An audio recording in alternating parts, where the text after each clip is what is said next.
ವಂದನೆಗಳು. ಎಲ್ಲರೂ ತಲೆಬಾಗ್ಸಿರಿ, ಪ್ರಾರ್ಥನೆ ಮಾಡ್ಕೊಳ್ಳೋಣ. ನಮ್ಮನ್ನು ಬಹಳವಾಗಿ ಪ್ರೀತಿಸುವಂತ ಪ್ರಿಯ ಪರಲೋಕದಲ್ಲಿದ್ದಂಥ ನಮ್ಮ ತಂದೆಯ ದೇವರೇ, ನಿಮ್ಮ ಶ್ರೇಷ್ಠವಾದ ನಾಮಕ್ಕೆ ವಂದನೆಗಳು, ಸ್ತೋತ್ರಗಳು. ಈ ಬೆಳಗಿನ ಜಾವದಲ್ಲಿ ತಂದೆಯ ದೇವರೇ, ಇಷ್ಟು ತನಕ ಹಾಡಿನ ಮೂಲಕ ತಂದೆ ನಿಮ್ಮನ್ನು ಮಹಿಮೆ ಪಡಿಸಿದ್ದಾರೆ. ಅದೇ ರೀತಿಯಲ್ಲಿ ತಂದೆಯ ದೇವರೇ, ವಾಕ್ಯದ ಮೂಲಕ ತಂದೆ ನಮ್ಮೆಲ್ಲರನ್ನು ಬಲಪಡಿಸಿ ನಮ್ಮೆಲ್ಲರಿಗೆ ಬೇಕಾದಂಥ ಜ್ಞಾನವನ್ನು, ಸಮಾಧಾನವನ್ನು, ಸಂತೋಷವನ್ನು ನಿಮ್ಮ ಮಾತಿನ ಮೂಲಕ ನಮಗೆ ದಯಪಾಲಿಸಿ ತಂದೆ. ಅದೇ ರೀತಿಯಲ್ಲಿ ಈ ಲೋಕದಲ್ಲಿ ಬದುಕುವಾಗ ನಿಮ್ಮ ಕೃಪೆ ಮೂಲಕ, ನಿಮ್ಮ ಸಹಾಯದ ಮೂಲಕನೇ ತಾನೇ ನಾವು ಬದುಕ್ತಾ ಇದ್ದೀವಿ. ಅದಕ್ಕೆ ಸ್ತೋತ್ರಗಳು ತಂದೆ. ಮತ್ತೊಂದ್ಸಾರಿ ನಿಮ್ಮ ಪಾದದ ಬಳಿಯಲ್ಲಿ ಬೇಡ್ತಾ ಇದ್ದೀನಿ, ಎಲ್ಲರನ್ನು ಕನಿಕರಿಸಿ ಬಲಪಡಿಸಿ, ಅದೇ ರೀತಿಯಲ್ಲಿ ಎಲ್ಲರಿಗೂ ಬೇಕಾದಂಥ ಆತ್ಮಿಕ ಜ್ಞಾನವನ್ನು ದಯಪಾಲಿಸಿ. ಯೇಸು ಪವಿತ್ರ ನಾಮದಲ್ಲಿ ಬೇಡ್ತಾ ಇದ್ದೀನಪ್ಪ ತಂದೆಯೇ, ಆಮೇನ್. ಆತ್ಮೀಯರೆಲ್ಲರಿಗೂ ಮತ್ತೊಂದ್ಸಾರಿ ವಂದನೆಗಳನ್ನು ತಿಳಿಸ್ತಾ ಇದ್ದೀನಿ. ಇವಾಗ ಅಂಶದ ಹೆಸರು ಬಂದು ಬೇಡಿಕೊಳ್ಳಿರಿ ನಿಮಗೆ ದೊರೆಯುವುದು. ಏನನ್ನ ಬೇಡಿಕೊಳ್ಳಬೇಕು ಎಂಬ ಅಂಶವನ್ನು ನಿಮ್ಮೊಟ್ಟಿಗೆ ಮಾತನಾಡ್ತಾ ಇದ್ದೀನಿ. ಬೇಡಿಕೊಳ್ಳಿರಿ ನಿಮಗೆ ದೊರೆಯುವುದು.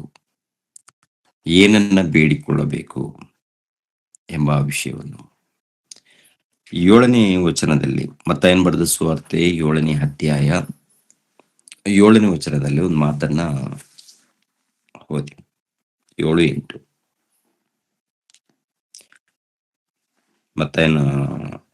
ಮತ್ತಾಯನು ಬರೆದ ಸುವಾರ್ತೆ. ಬೇಡಿಕೊಳ್ಳಿರಿ ನಿಮಗೆ ದೊರೆಯುವುದು, ಹುಡುಕಿರಿ ನಿಮಗೆ ಸಿಕ್ಕುವುದು, ತಟ್ಟಿರಿ ನಿಮಗೆ ತೆರೆಯುವುದು. ಯಾಕೆಂದರೆ ಬೇಡಿಕೊಳ್ಳುವ ಪ್ರತಿಯೊಬ್ಬನು ಹೊಂದುವನು, ಹುಡುಕುವವನಿಗೆ ಸಿಕ್ಕುವುದು, ತಟ್ಟುವವನಿಗೆ ತೆರೆಯುವುದು. ಸರ್ ನೋಡಿ, ಈ ವಚನದಲ್ಲಿ ಬೇಡಿಕೊಳ್ಳಿರಿ ನಿಮಗೆ ದೊರೆಯುವುದು, ಹುಡುಕಿರಿ ನಿಮಗೆ ಸಿಕ್ಕುವುದು, ತಟ್ಟಿರಿ ನಿಮಗೆ ತೆರೆಯುವುದು. ಯಾಕೆಂದರೆ ಬೇಡಿಕೊಳ್ಳುವ ಪ್ರತಿಯೊಬ್ಬನು ಹೊಂದುವನು, ಹುಡುಕುವವನಿಗೆ ಸಿಕ್ಕುವುದು, ತಟ್ಟುವವನಿಗೆ ತೆರೆಯುವುದು. ನಿಮ್ಮಲ್ಲಿ ಯಾವನಾದರೂ ರೊಟ್ಟಿ ಕೇಳುವ ಮಗನಿಗೆ ಕಲ್ಲನ್ನು ಕೊಡುವನೇ? ಮೀನು ಕೇಳಿದರೆ ಹಾವನ್ನು ಕೊಡುವನೇ? ಹಾಗಾದರೆ ಕೆಟ್ಟವರಾದ ನೀವು ನಿಮ್ಮ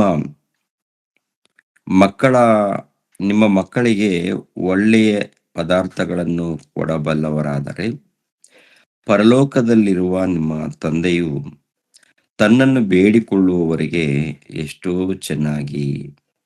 ಹೆಚ್ಚಾಗಿ ಒಳ್ಳೆಯ ವರಗಳನ್ನು ಕೊಡುವನಲ್ಲವೇ. ಗಮನಿಸ್ಬೇಕು ಪ್ರಿಯರೇ,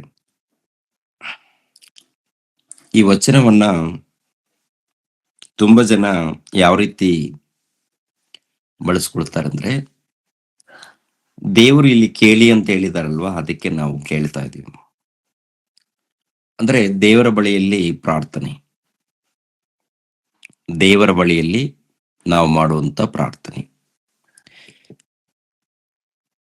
ದೇವರನ್ನ ನಾವು ಕೇಳುವಂಥದ್ದು. ಖಂಡಿತವಾಗಿ ನಾವೆಲ್ಲರೂ ಪ್ರಾರ್ಥನೆ ಮಾಡಲೇಬೇಕು. ಎಲ್ಲರೂ ಪ್ರಾರ್ಥನೆ ಮಾಡಲೇಬೇಕು. ಎಲ್ಲರೂ ದೇವರನ್ನ ಬೇಡಲೇಬೇಕು. ದೇವರನ್ನ ಬೇಡ್ಕೊಳ್ಬೇಕು. ಆದರೆ ಏನನ್ನ ಬೇಡಿಕೊಳ್ಳಬೇಕು ಎನ್ನುವಂಥದ್ದು ನಾವು ಕಲ್ತ್ಕೊಳ್ಬೇಕು. ಪ್ರಿಯರಾದ ದೇವರ ಮಕ್ಕಳಿರ, ಈ ಸಮಾಜದಲ್ಲಿ, ನಮ್ಮ ಕ್ರೈಸ್ತ ಸಮಾಜದಲ್ಲಿ ಪ್ರಾರ್ಥನೆಗಳು, ಉಪವಾಸ ಪ್ರಾರ್ಥನೆಗಳು ಇವೆಲ್ಲ ನಡೀತಾ ಇರುತ್ತೆ. ಓಕೆ, ನಡೀಲಿ, ಒಳ್ಳೇದು. ಪ್ರಾರ್ಥನೆಗಳು ಪ್ರತಿನಿತ್ಯ ಎಷ್ಟೋ ಪ್ರಾರ್ಥನೆಗಳು ಹೋಗ್ತಾ ಇರುತ್ತೆ. ಎಲ್ಲಾ ಪ್ರಾರ್ಥನೆಗಳನ್ನ ಕುರಿತು ಯೋಚನೆ ಮಾಡುವಾಗ ಎಲ್ಲರೂ ಬೇಡ್ತಾ ಇರ್ತಾರೆ, ನಾವು ಬೇಡ್ತಾ ಇರ್ತೀವಿ, ಎಲ್ಲರೂ ಬೇಡ್ತೀವಿ. ಆದರೆ ಏನನ್ನ ಬೇಡಿಕೊಳ್ಬೇಕು? ಬೇಡಿಕೊಳ್ಳಿರಿ ನಿಮಗೆ ದೊರೆಯುವುದು, ಹುಡುಕಿರಿ ನಿಮಗೆ ಸಿಕ್ಕುವುದು ಅಂತಾರೆ. ಯಾರು ಬೇಡಬೇಕು, ಯಾರು ಹುಡುಕಬೇಕು, ಹೌದಲ್ವಾ? ಅಂದ್ರೆ ಎಲ್ಲಾರು ಬೇಡ್ಕೊಳ್ಬೇಕಾ? ಎಲ್ಲಾರು ಬೇಡಿದರೆ ದೇವರು ಎಲ್ಲಾರ ಮಾತನ್ನ ಕೇಳ್ತಾರ? ಏನಪ್ಪಾ ಅಂದ್ರೆ ದೇವರ ಬಳಿಯಲ್ಲಿ ಬೇಡಬೇಕಾದ್ರೆ ಮೊಟ್ಟ ಮೊದಲು ಆ ಮನುಷ್ಯನು ದೇವರಿಗೆ ವಿಧೇಯನಾಗಬೇಕು. ದೇವರಿಗೆ ಏನಾಗ್ಬೇಕು ಹೇಳಿ? ವಿಧೇಯನಾಗಬೇಕು. ಇವಾಗ ಒಬ್ಬ ಮನುಷ್ಯನು ಯಾರಾದ್ರೂ ಹೊಸಬ ಅಂತ ತಿಳ್ಕೊಳ್ಳಿ. ಆ ಮನುಷ್ಯನಿಗೆ ದೇವ್ರು ಗೊತ್ತಿಲ್ಲ.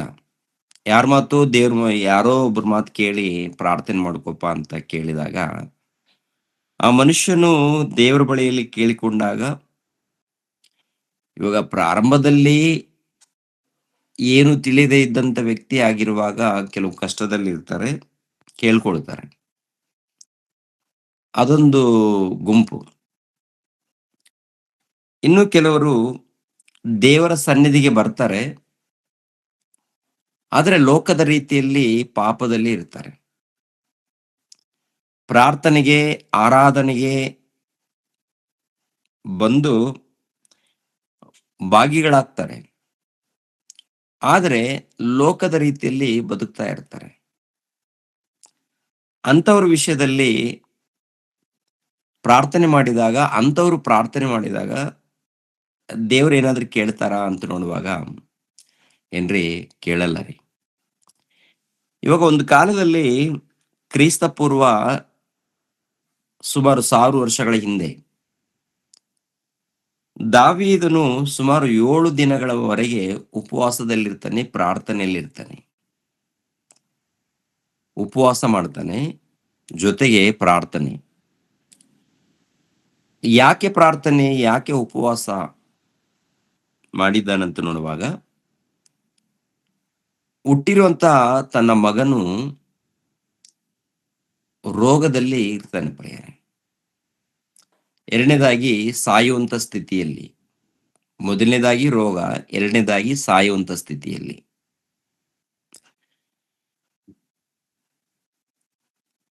ಮಗು ಸತ್ತೋಗುತ್ತೆ. ಅಂದ್ರೆ ಈತ ಸುಮಾರು ಒಂದು 7 ದಿನಗಳವರೆಗೆ ಊಟನೂ ಮಾಡಲ್ಲ. ಓಕೆ. ದೇವರಲ್ಲಿ ಪ್ರಾರ್ಥನೆಯಲ್ಲೇ ಇರ್ತಾನೆ, ಬೇಡ್ತಾ ಇರ್ತಾನೆ. ಬೇಡುವಂಥದ್ದು, ದೇವರೇ ಮಗುವನ್ನ ಕಾಪಾಡಿ ದೇವರೇ ಅಂತ. ಯಾರು?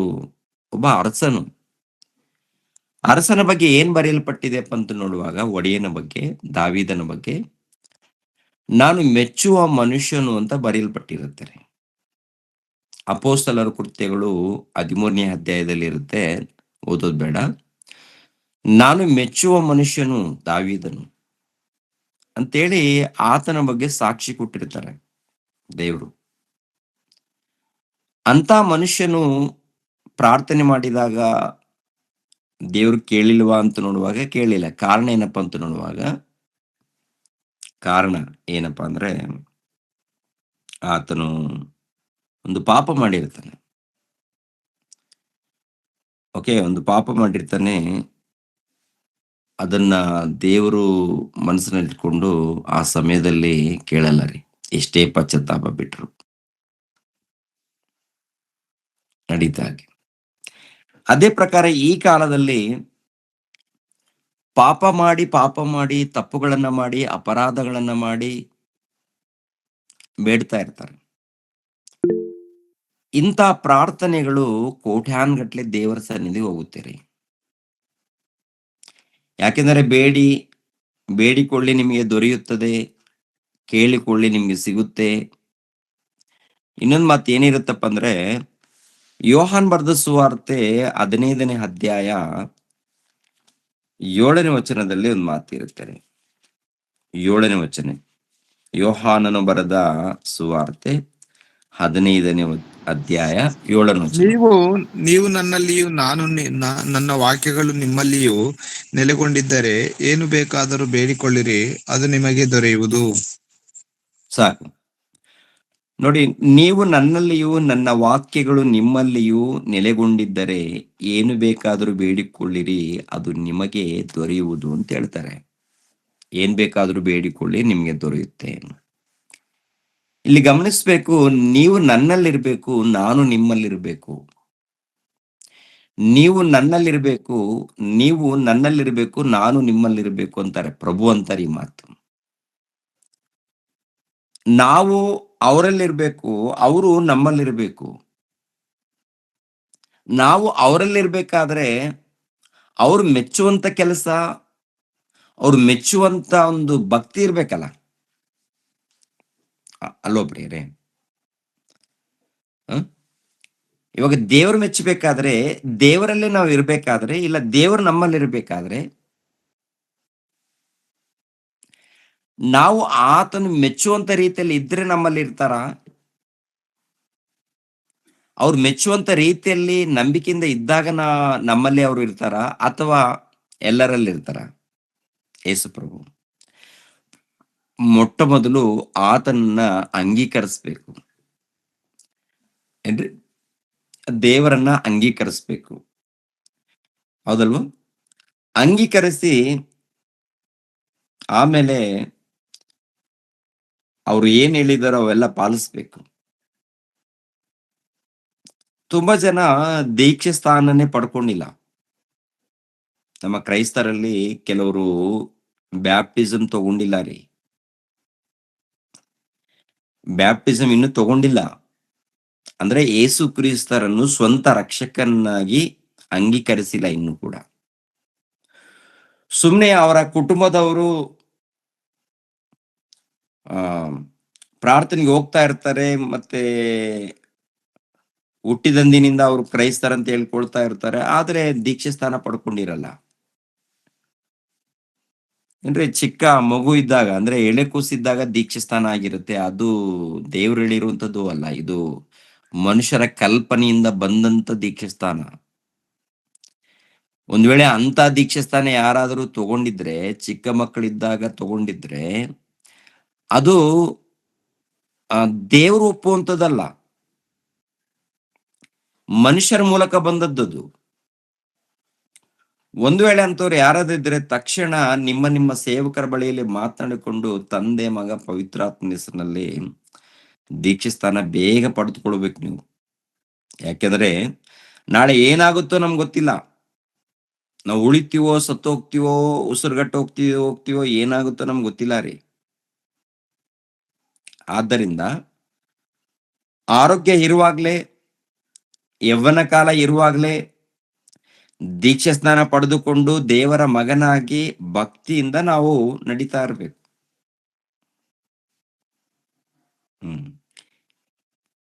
ಈ ವಚನದಲ್ಲಿ ನೋಡುವಾಗ, ಅದೇ ಯೋಹಾನ್ ಬರೆದ ಸುವಾರ್ತೆಯಲ್ಲಿ ನಾವು ನೋಡುವಾಗ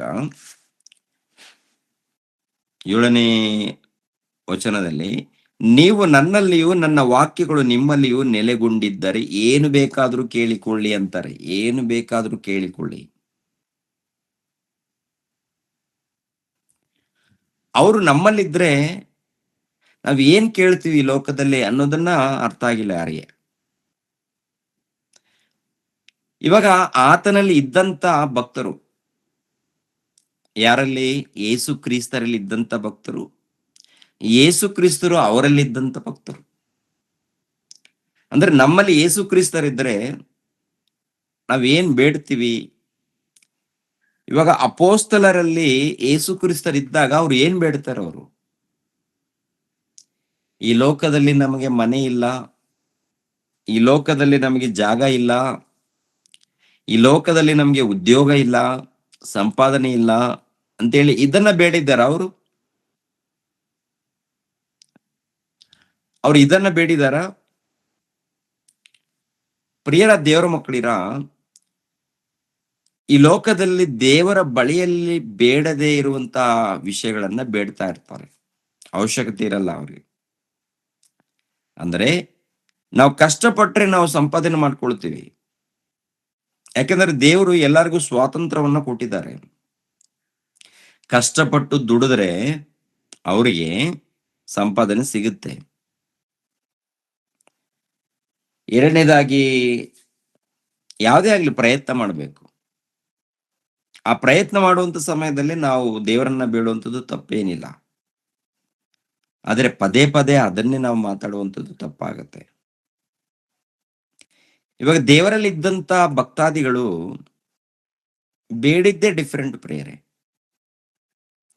ಇವಾಗ ಹಳೆ ಕಾಲದಲ್ಲಿ ಹಳೆ ಒಡಂಬಡಿಕೆಯಲ್ಲಿ ನೋಡ್ತೀವಿ ಕೆಲವರು ಭಕ್ತರಿದ್ದಾರೆ. ಯಾರು? ಸೊಲೊಮೋನ.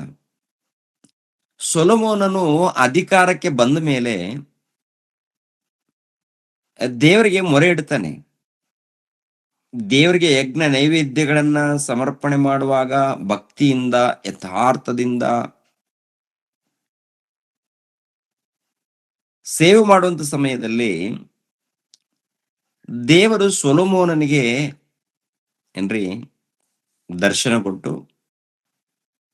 ಸೊಲೊಮೋನನೇ ನೀನ್ ಏನ್ ಬೇಕು ಕೇಳು, ವರ, ನಾನೊಂದು ವರವನ್ನ ಕೊಡ್ತೀನಿ, ನೀನ್ ಏನ್ ಬೇಕಾದ್ರೂ ಕೇಳು, ನಾನು ಕೊಡ್ತೀನಿ ಅಂತ ಹೇಳ್ತಾನೆ. ಹೊಸ ಒಡಂಬಡಿಕೆಯಲ್ಲಿ ಯೇಸು ಪ್ರಭು ಕೂಡ ಹೇಳಿದ್ದಾರಂತ ನೋಡುವಾಗ ಹೇಳಿದ್ದಾರೆ, ನಿಮ್ಗೆ ಏನ್ ಬೇಕು ಬೇಡಿಕೊಳ್ಳಿ, ಏನ್ ಬೇಕು ಬೇಡಿಕೊಳ್ಳಿ ಅಂತ ಒಂದು ಅವಕಾಶ ಕೊಟ್ಟಿದ್ದಾರೆ. ನಿಮ್ಗೆ ಏನ್ ಬೇಕೋ ಬೇಡಿಕೊಳ್ಳಿ ಅಂತ. ಈ ವಚನವನ್ನು ಹಿಡಿದುಕೊಂಡು ಅಬ್ಬಬ್ಬ ಎಷ್ಟು ಪ್ರಾರ್ಥನೆಗಳು ಹೋಗ್ತಾ ಇರುತ್ತಂತ ನೋಡುವಾಗ ಹಗಲು ರಾತ್ರಿ ಪ್ರಾರ್ಥನೆಗಳು ಹೋಗ್ತಾ ಇರುತ್ತೆ. ಯಾಕೆ ಹೋಗ್ತಾ ಅಂತ ನೋಡುವಾಗ ದೇವರು ಆಲ್ರೆಡಿ ಕೊಟ್ಟಿದ್ದಾನೆ, ಕೊಟ್ಟಿರುವಂತ ವಿಷಯಗಳನ್ನ ಕೇಳ್ತಾ ಇರ್ತೀವಿ. ಕೇಳಬೇಕು, ಪ್ರಾರ್ಥನೆ ಮಾಡ್ಲೇಬೇಕು.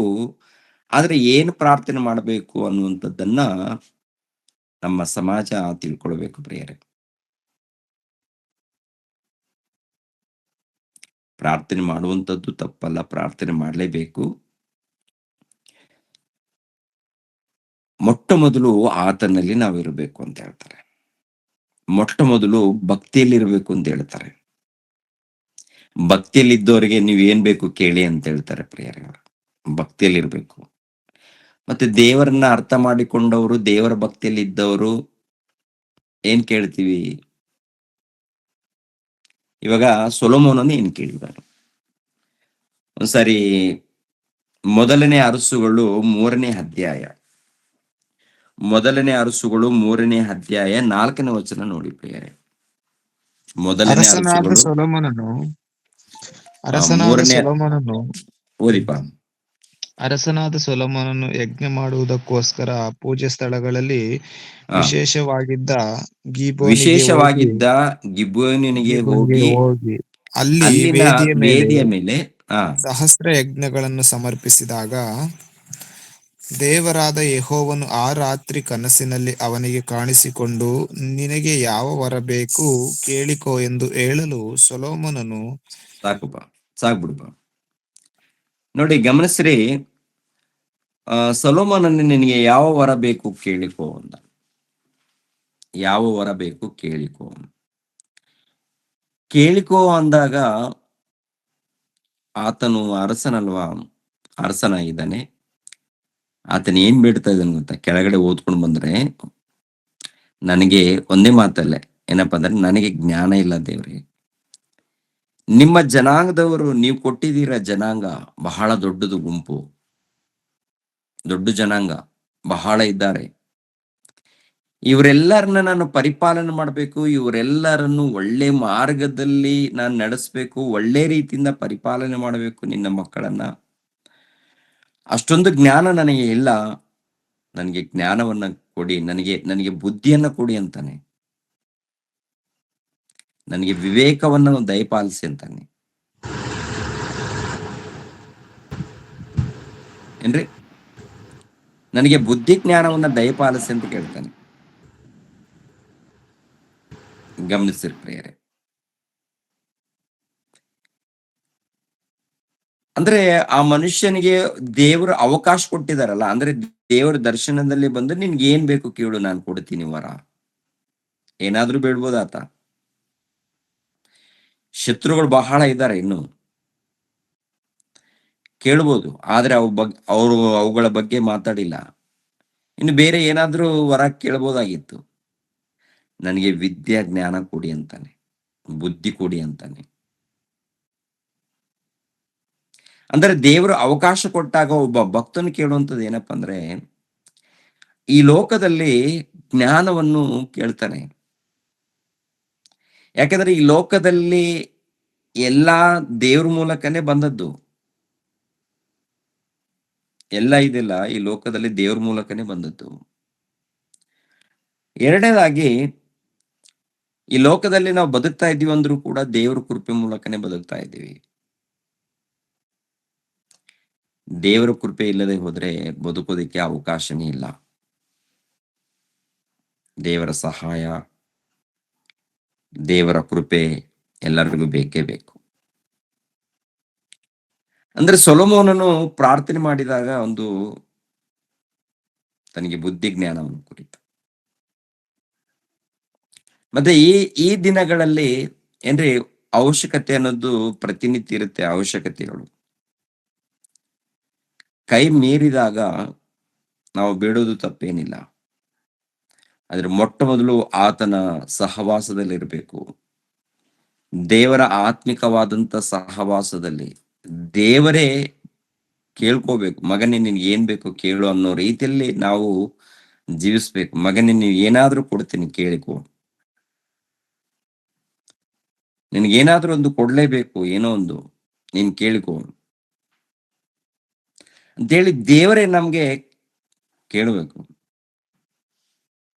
ಹೊಸ ಒಡಂಬಡಿಕೆಯಲ್ಲಿ ಆಲ್ರೆಡಿ ವಾಕ್ಯದ ಮೂಲಕ ದೇವರು ಕೇಳಿದಾರೆ, ನಿನ್ಗೇನ್ ಬೇಕು ಮಗನೇ ಅಂತ.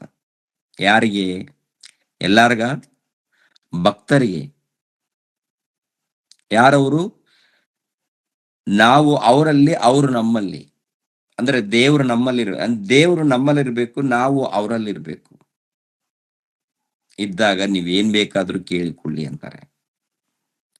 ಹೌದಲ್ವಾ? ಮತ್ತೆ ನಾವು ದೇವರಲ್ಲಿ ಇದ್ದೀವಾ ಇಲ್ವಾ? ಇಷ್ಟಕ್ಕೆ ನಾವು ದೇವರಲ್ಲಿ ಇದ್ದೀವಾ ಇಲ್ವಾ?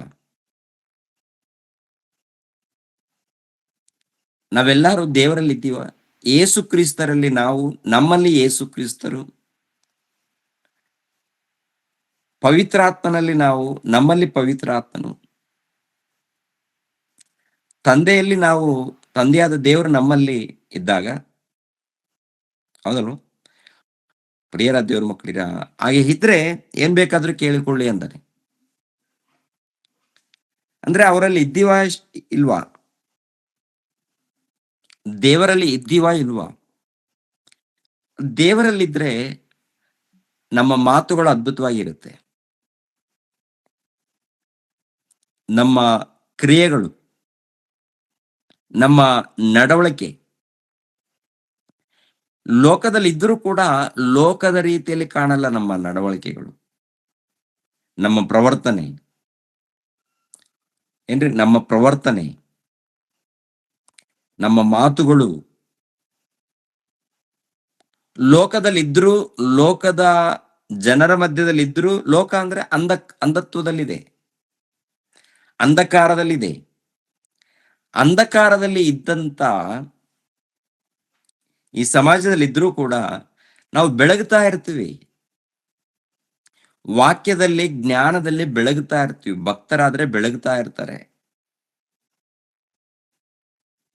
ದೇವರ ಭಕ್ತರಾದ್ರೆ, ದೇವರು ನಮ್ಮಲ್ಲಿದ್ರೆ ಏನ್ರಿ ಯಾವಾಗ್ಲೂ ದೇವರ ಬಗ್ಗೆ ಆಲೋಚನೆ ಮಾಡ್ತಾರೆ. ಪ್ರಿಯರೇ, ಕೆಲಸ ಬಿಟ್ಟು ಮಾಡ್ತಾರಂತಲ್ಲ, ಕೆಲಸ ಮಾಡಿಕೊಂಡೇ, ನಮ್ಮ ಕೆಲಸಗಳನ್ನ ಮಾಡಿಕೊಂಡು ಇನ್ನೊಬ್ಬರ ಮೇಲೆ, ಇನ್ನೊಬ್ಬರಿಗೆ ಭಾರವಾಗದೆ, ಇನ್ನೊಬ್ಬರಿಗೆ ತೊಂದರೆವಾಗದೆ, ನಮ್ಮ ಕೆಲಸಗಳನ್ನ ನೋಡಿಕೊಂಡು ನಾವು ದೇವರ ಒಂದು ಸಹವಾಸದಲ್ಲಿ, ಇವಾಗ ದೇವರಲ್ಲಿ ಇದ್ದಂತ ಭಕ್ತರು, ದೇವರ ಅನ್ಯೋನ್ಯತೆ ಸಹವಾಸದಲ್ಲಿ ಇದ್ದಂತ ಭಕ್ತರು ನೋಡಿ ಹೇಗೆ ಕೇಳಿದ್ದಾರೆ. ಅದೇ ಪ್ರಕಾರ ಎಜ್ರನು, ಹೌದಲ್ವಾ? ಎಜ್ರನು ಕೂಡ ದೇವರಲ್ಲಿ ಪ್ರಾರ್ಥನೆ ಮಾಡ್ತಾನೆ. ಎಜ್ರ ನೋಡುವಾಗ ಭಕ್ತನು, ಎಜ್ರನು ದೇವರ ಭಕ್ತನು. ಈ ದೇವರ ಭಕ್ತನು ಏನ್ ಪ್ರಾರ್ಥನೆ ಮಾಡ್ತಾನೆ? ಒಂದು ಸಾರಿ ಎಜ್ರ ಗ್ರಂಥ 9ನೇ ಅಧ್ಯಾಯ 5ನೇ ವಚನದಿಂದ ನೋಡೋಣ. ಎಜ್ರ 9ನೇ ಅಧ್ಯಾಯ 5ನೇ ವಚನದಿಂದ. ಆಮೇಲೆ ದೇಹದ ಮಾಡುವುದನ್ನು ಬಿಟ್ಟು ಹರಿದ ಬಟ್ಟೆ ಮೇ ಹರಿದ ಬಟ್ಟೆ ಮೇಲಂಗಿಗಳಿಂದ ಕೂಡಿದವನಾಗಿಯೇ ಮೊಣಕಾಲೂರಿ ನನ್ನ ಯಾಕೆ ದೇವರಾದ ಅಂದ್ರೆ ಹರಿದ ಬಟ್ಟೆ ಅಂದ್ರೆ ಬಟ್ಟೆಗಳನ್ನ ಅರ್ತ್ಕೊಂಡಿದ್ದಾನೆ ಆತ. ಏನ್ರಿ ಈತ ಭಕ್ತನು ಅಲ್ಲಿ ಇಸ್ರಾಯೇಲ್ಯರ ಮಧ್ಯದಲ್ಲಿ ನಡೆದಂತ ಘಟನೆಗಳನ್ನ ಕೇಳಿ ಬಟ್ಟೆಗಳನ್ನ ಹರ್ಕೊಳ್ತಾನೆ ಆತ. ಎಜ್ರನೊಬ್ಬ ಆ ಶಾಸ್ತ್ರ ಪಂಡಿತ, ಧರ್ಮಶಾಸ್ತ್ರ ಉಪದೇಶಕ. ಈತನ್ ಮಾಡೋಂತ ಪ್ರಾರ್ಥನೆ ನೋಡಿ ಒಂದ್ಸಾರಿ. ಓದಿಪ್ಪ. ಆಮೇಲೆ ದೇಹದಂಡನೆ ಮಾಡುವುದನ್ನು ಬಿಟ್ಟು ಹರಿದ ಬಟ್ಟೆ ಮೇಲಂಗಿಗಳಿಂದ ಕೂಡಿದವನಾಗಿಯೇ ಮೊಣಕಾಲೂರಿ ನನ್ನ ದೇವರಾದ ಯೆಹೋವನ ಕಡೆಗೆ ಕೈಗಳನ್ನೆತ್ತಿ ಪ್ರಾರ್ಥಿಸಿದ್ದೇನೆಂದರೆ, ನನ್ನ ದೇವರೇ, ನಾನು ಮನಗುಂದಿದವನಾಗಿದ್ದೇನೆ, ನಿನ್ನ ಕಡೆಗೆ ಮುಖವನ್ನೆತ್ತುವುದಕ್ಕೆ ನಾಚಿಕೊಳ್ಳುತ್ತೇನೆ. ನನ್ನ ದೇವರೇ, ನಮ್ಮ ಪಾಪಗಳು ನಮ್ಮ ತಲೆಮೀರಿ ಬೆಳೆದವು, ನಮ್ಮ ಅಪರಾಧವು ಆಕಾಶವನ್ನು ಮುಟ್ಟುವಷ್ಟು ದೊಡ್ಡದಾಯಿತು. ನಾವು ನಮ್ಮ ಪಿತೃಗಳ ಕಾಲದಿಂದ ಇಂದಿನವರೆಗೂ ಮಹಾ ಅಪರಾಧಿಗಳೇ. ನಮ್ಮ ಪಾಪಗಳ ದೆಸೆಯಿಂದ ನಾವು, ನಮ್ಮ ಅರಸರು, ಯಾಜಕರು, ಅನ್ಯ ದೇಶಗಳ ರಾಜರ ಕೈಗೆ ಒಪ್ಪಿಸಲ್ಪಟ್ಟು ಈಗಿರುವಂತೆ ಕತ್ತಿಗೂ, ಸೆರೆಗೂ, ಸುಲಿಗೆಗೂ, ಅವಮಾನಕ್ಕೂ ಗುರಿಯಾದೆವು. ಆದರೂ ನಮ್ಮ ದೇವರಾದ ಯೆಹೋವನು ಒಂದು ಕ್ಷಣ ನಮಗೆ ಪ್ರಸನ್ನನಾಗಿ ನಮ್ಮಲ್ಲಿ ಸ್ವಲ್ಪ ಜನರನ್ನು ರಕ್ಷಣೆಗಾಗಿ ಉಳಿಸಿ ತನ್ನ ಪರಿಶುದ್ಧ ಸ್ಥಳದಲ್ಲಿ ಮೊಳೆಯಂತೆ ನಮ್ಮನ್ನು ನೆಲೆಗೊಳಿಸಿ. ಅಂದ್ರೆ ಏನಾಗಿದ್ದಾರೆ ಅಂತ ನೋಡುವಾಗ, ಇಸ್ರಾಯೇಲ್ರ ಆಲ್ರೆಡಿ ದಾಸತ್ವದಲ್ಲಿದ್ದಾರಲ್ಲ. ದಾಸತ್ವದಲ್ಲಿದ್ದ ಮೇಲೆ ಆಮೇಲೆ ದೇವರು ಬಿಡುಗಡೆ ಮಾಡ್ತಾರೆ. ದೇವರು ಬಿಡುಗಡೆ ಮಾಡಿದ್ಮೇಲೆ ಸ್ವಂತ ದೇಶಕ್ಕೆ ಅಂದ್ರೆ ಯೆರೂಸಲೇಮ್ ಪಟ್ಟಣಕ್ಕೆ ಬರ್ತಾರೆ. ಯೆರೂಸಲೇಮ್ ಪಟ್ಟಣಕ್ಕೆ ಬಂದ ಮೇಲೆ ಯೆರೂಸಲೇಮ್ ಪಟ್ಟಣದಲ್ಲಿ ಮಂದಿರವನ್ನ ಸ್ಥಾಪನೆ ಮಾಡೋದಕ್ಕೆ, ಮತ್ತೆ ಮಂದಿರ ಆಲ್ರೆಡಿ ನಾಶವಾಗಿದೆಯಲ್ಲ, ನಾಶವಾಗಿರುವಂತ ಮಂದಿರವನ್ನ ಕಟ್ಟೋದಕ್ಕೆ ಪ್ರಯತ್ನ ಮಾಡ್ತಾರೆ. ಅದು ನಡೆಯುತ್ತೆ ಅಲ್ಲಿ. ಇವಾಗ ಎಜ್ರನು ಬಂದು ದೇವರ ಬಳಿಯಲ್ಲಿ ಪ್ರಾರ್ಥನೆ ಹೇಗಿರುತ್ತಪ್ಪ ಅಂತ ನೋಡುವಾಗ, ಆತನು ಭಕ್ತನು, ಆತನು ಅಪರಾಧಿಯಲ್ಲ. ಯಾರು? ಎಜ್ರನು ಪಾಪ ಮಾಡಿಲ್ಲ. ಎಜ್ರನು ಯಥಾರ್ಥವಾಗಿದ್ದಾನೆ, ಭಕ್ತಿಯಲ್ಲಿದ್ದಾನೆ. ಭಕ್ತಿಯಲ್ಲಿದ್ದಂತ ಆತನು ಏನ್ ಹೇಳ್ತಾನೆ ಗೊತ್ತಾ? ನಮ್ಮ ಪಿತರರು, ನಮ್ಮ ಕುಟುಂಬದವರು, ನಾವೆಲ್ಲರೂ ದ್ರೋಹಿಗಳೇ ತಂದೆ, ನಾವೆಲ್ಲರೂ ಪಾಪಾತ್ಮರು ತಂದೆ ಅಂತೇಳಿ ಅವ್ರ ಜೊತೆಯಲ್ಲಿದ್ದಂಥವರನ್ನ ನೋಡಿ, ಎರಡನೇದಾಗಿ ಪೂರ್ವಿಕರು ಮಾಡಿರುವಂತ ತಪ್ಪುಗಳನ್ನ ಇವೆಲ್ಲ ನೆನೆಸ್ಕೊಂಡು ದೇವರ ಬಳಿಯಲ್ಲಿ ವಿಜ್ಞಾಪನೆ ಮಾಡುವಂಥದ್ದು, ಮೊರೆ ಇಡುವಂಥದ್ದು. ತಂದೆ, ನಮ್ಮ ಪಿತರರು ಸರಿ ಇಲ್ಲ, ಅನ್ಯಾಯ ಮಾಡಿದ್ದಾರೆ, ಪಾಪ ಮಾಡಿದ್ದಾರೆ, ಅವರಿಂದನೇ ಅವರು ಮಾಡಿರುವಂತ ಅಪರಾಧಗಳ ದೆಸೆಯಿಂದ ತಂದೆ ನೀವು ನಮ್ಮನ್ನ ಅನ್ಯರಿಗೆ ಒಪ್ಸಿದೀರಾ. ತನ್ನನ್ನು ಕೂಡ ಸೇರಿಸ್ಕೊಳ್ತಾನೆ. ಏನ್ರಿ, ಎಜ್ರನ್ನು ನೋಡುವಾಗ, ಆತನ ಇತಿಹಾಸವನ್ನು ನೋಡುವಾಗ ಒಳ್ಳೆ ಭಕ್ತನು, ಪ್ರಿಯರಾತ, ಜ್ಞಾನವಂತನು. ಆ ಮನುಷ್ಯನು ದೇವರ ಬಳಿಯಲ್ಲಿ ಮೊಣಕಾಲೂರಿ ಪ್ರಾರ್ಥನೆ ಮಾಡ್ತಾನೆ. ಮೊಣಕಾಲೂರಿ ಇದ್ದಾರಂದ್ರೆ ನಾವು ಕೂಡ ಮೊಣಕಾಲು ಊರ್ತಾ ಇದೀವಿ ಅಂದ್ರೆ ಸಂಪೂರ್ಣವಾಗಿ ಆತನಿಗೆ ವಿಧೇಯನ ಆಗ್ತಾ ಇದ್ದೀವಿ ಅಂತ ಅರ್ಥ. ವಿಧೇಯನ ಅಂದ್ರೆ ನಿಮ್ಗೆ ನಾವು ವಿಧೇಯರಾಗ್ತಾ ಇದೀವಿ ತಂದೆ. ಆ ವಿಧೇಯರಾಗುವಂಥದ್ದು ಇದೆ ನೋಡಿ, ಅದು ಸಂಪೂರ್ಣವಾಗಿ ಬರ್ಬೇಕದು. ಕಲಿಬೇಕು ನಾವೆಲ್ಲರೂ ಕೂಡ, ಪ್ರತಿಯೊಬ್ಬರು ನಾವು ಕಲಿಬೇಕು. ಎಜ್ರನು ಮೊಣಕಾಲೂರಿ ಪ್ರಾರ್ಥನೆ ಮಾಡ್ತಾ ಇದ್ದಾನೆ, ಅಪ್ಪ ನಾವೆಲ್ಲರೂ ಪಾಪಿಗಳು, ನಾವೆಲ್ಲರೂ ದ್ರೋಹಿಗಳು, ನಾವೆಲ್ಲರೂ ನಾಚಿಕೆಗೆಟ್ಟವರು. ನೋಡಿ, ಆ ಭಕ್ತನು ಎಲ್ಲರನ್ನ ಸೇರಿಸ್ಕೊಂಡು, ಇವಾಗ ನಾವು ಮಾಡ್ತೀವಿ ಕೆಲವು ಟೈಮಲ್ಲಿ, ನಾವು ದೊಡ್ಡದಾಗಿ ಏನೋ ಅಂದ್ಕೊಳ್ತೀವಿ ಪ್ರಿಯರೇ. ಕೆಲವರು ಅಂತಾರೆ ನಾವೆಲ್ಲರೂ ಪರಿಶುದ್ಧರು ಅಂತ ಹೇಳ್ಕೊಳ್ತಾರೆ. ಯಾವಾಗ ನಾವು ದೀಕ್ಷೆ ಸ್ಥಾನ ಪಡ್ಕೊಳ್ತೀವೋ ನಾವು ಪರಿಶುದ್ಧರು ಅಂತ ಹೇಳ್ಕೊಳ್ತಾರೆ. ಅಂಧಕಾರದ ಈ ಲೋಕದಲ್ಲಿದ್ದಾಗ ಆ ವಾಕ್ಯದ ಪ್ರಕಾರ ಕರೆಕ್ಟ್ ಆಗಿದ್ರೆ ಹೇಳ್ಕೊಳ್ಳೋಂತ ಅವಶ್ಯಕತೆ ಇಲ್ಲಲ್ಲ. ಅದ್ ದೇವ್ರೇ ಹೇಳ್ಕೋಬೇಕು, ದೇವ್ರೇ ಹೇಳ್ಬೇಕು. ಯಾಕಂದ್ರೆ ಈ ಲೋಕದಲ್ಲಿ ನೋಡಿ ಏನಪ್ಪಾ ಅಲ್ಲೊಂದು ಇಲ್ಲೊಂದು ಏನೋ ಒಂದು ನಡೀತಾ ಇರುತ್ತೆ ತಪ್ಪುಗಳು. ಪ್ರತಿನಿತ್ಯ ವಾಕ್ಯದ ಮೂಲಕ ಸರಿಪಡಿಸ್ಕೊಂಡು ಹೋಗ್ಬೇಕು. ಪ್ರತಿಯೊಬ್ಬರು ಕೂಡ. ಯಾಕಂದ್ರೆ ದೇವರು ಯಾವಾಗ್ಲೂ ಕೈ ಬಿಡಲ್ಲ ಪ್ರಿಯರೇ. ದೇವರು ಕಾಪಾಡ್ತಾರೆ, ಕನಿಕರಿಸ್ತಾರೆ, ಜೊತೆಯಲ್ಲಿರ್ತಾರೆ, ನೋಡ್ತಾರೆ. ನಮ್ಮ ಪ್ರಾರ್ಥನೆಗಳು ಹೇಗಿದೆ ಕೂಡ ಅದನ್ನ ಗಮನಿಸ್ತಾರೆ. ಯಾಕಂದ್ರೆ ಬೇಡಿಕೊಳ್ಳಿ ಅಂತೇಳಿ ಒಂದು ಅವಕಾಶ ಕೊಟ್ಟಿದ್ದಾರೆ ಅಂದ್ರೆ ನಾವು ಏನ್ ಬೇಡ್ಕೊಳ್ತೀವಿ ಅದನ್ನು ಕೂಡ ಗಮನಿಸ್ತಾರೆ ದೇವರು. ನಾವ್ ಏನನ್ನ ಬೇಡ್ತೀವಿ, ಏನನ್ನ ಪ್ರಾರ್ಥನೆ ಮಾಡ್ತೀವಿ ಅಂತೇಳಿ ನಾವು ಮೊಟ್ಟ ಮೊದಲು ನಮಗೋಸ್ಕರ ಆಲೋಚನೆ ಮಾಡಬಾರ್ದು. ತನ್ನ ಮಕ್ಕಳಿದ್ದಾರೆ, ದೇವರು ಅವಕಾಶ ಕೊಟ್ಟಿದ್ದಾರಲ್ಲ, ತನ್ನ ಮಕ್ಕಳು ಬಗ್ಗೆ ನಾವು ಪ್ರಾರ್ಥನೆ ಮಾಡಬೇಕು. ಮೊಟ್ಟ ಮೊದಲು ನಮ್ಗೆ ಜ್ಞಾನ ಇಲ್ಲ ಅಂತಂದ್ರೆ ಜ್ಞಾನದ ಬಗ್ಗೆ ಕೇಳ್ಕೊಳ್ಬೇಕು.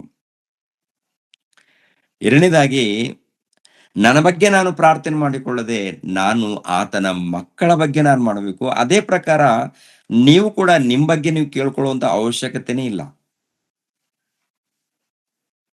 ನೀವು ಯಾರ ಬಗ್ಗೆ? ಮೊಟ್ಟ ಮೊದಲು ದೇವರಿಗೆ ವಿಧೇಯರಾಗಬೇಕು. ದೇವರನ್ನ ಪ್ರೀತಿಯಿಂದ ಸೇರಿಸ್ಕೊಳ್ಬೇಕು ಹೃದಯದಲ್ಲಿ. ಅಂದ್ರೆ ವಾಕ್ಯಗಳನ್ನ ಸೇರಿಸ್ಕೊಳ್ಬೇಕು. ನಾವು ವಿಧೇಯರಾದಾಗ ನಮ್ಮ ಜೊತೆಯಲ್ಲಿ ದೇವರು ಇರ್ತಾರೆ. ಅವಾಗ ನಾವು ದೇವರನ್ನ ಬೇಡಬೇಕು. ಅಪ್ಪ, ಸಭೆಯಲ್ಲಿ ಇಂಥವ್ರು ಕಷ್ಟದಲ್ಲಿದ್ದಾರಪ್ಪ. ಅಪ್ಪ, ಇಂಥವ್ರು ಈ ತರ ಕಷ್ಟದಲ್ಲಿದ್ದಾರೆ ಅಂತೇಳಿ ಯಥಾರ್ಥವಾಗಿ ಬೇಡ್ಬೇಕಂತ ಬೇಡುವಂಥದ್ದಲ್ಲ. ಅವ್ರ ಕಷ್ಟನೇ ನಮ್ಮ ಕಷ್ಟ ಅಂದುಕೊಂಡು ಬೇಡಬೇಕು. ಇನ್ನೊಬ್ಬರ ದುಃಖನೇ ನಮ್ಮ ದುಃಖ ಅಂತ ಹೇಳಿ ಬೇಡ್ಕೊಳ್ಬೇಕು. ಯಥಾರ್ಥವಾದಂತ ಭಕ್ತರು.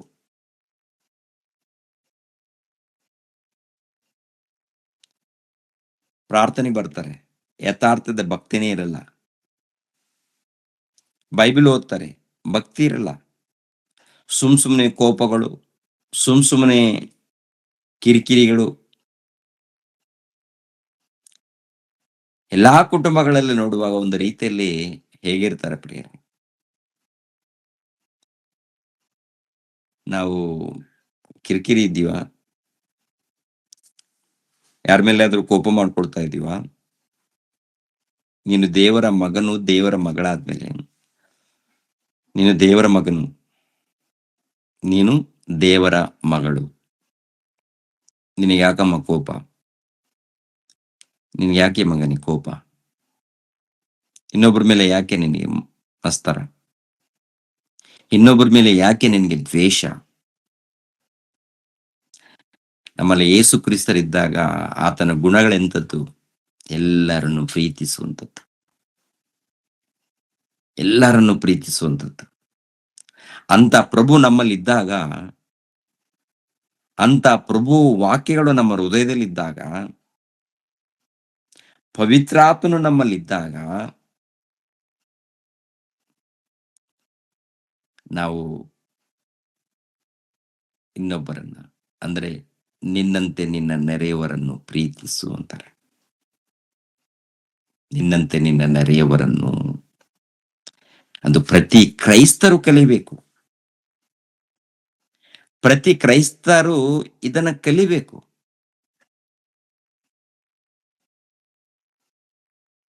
ಎಷ್ಟು ಮಂದಿ ಕಲಿತಾ ಇದ್ದೀವಿ? ಒಂದ್ಸರಿ ಆಲೋಚನೆ ಮಾಡಿ. ದಾನಿಯೇಲನು ಕೂಡ ಪ್ರಾರ್ಥನೆ ಮಾಡ್ತಾನೆ. ಆತನು ಕೂಡ ಏನಪ್ಪಾ ಅಂದ್ರೆ ಎಜ್ರ ಪ್ರಾರ್ಥನೆ ಮಾಡಿದಾನಲ್ಲ, ಹೆಜ್ರಕ್ಕಿಂತ ಮುಂಚಿತವಾಗಿ ದಾನಿಯೇಲನೇ ಇರ್ತಾನೆ. ದಾನಿಯೇಲನು ಕೂಡ ಏನ್ರಿ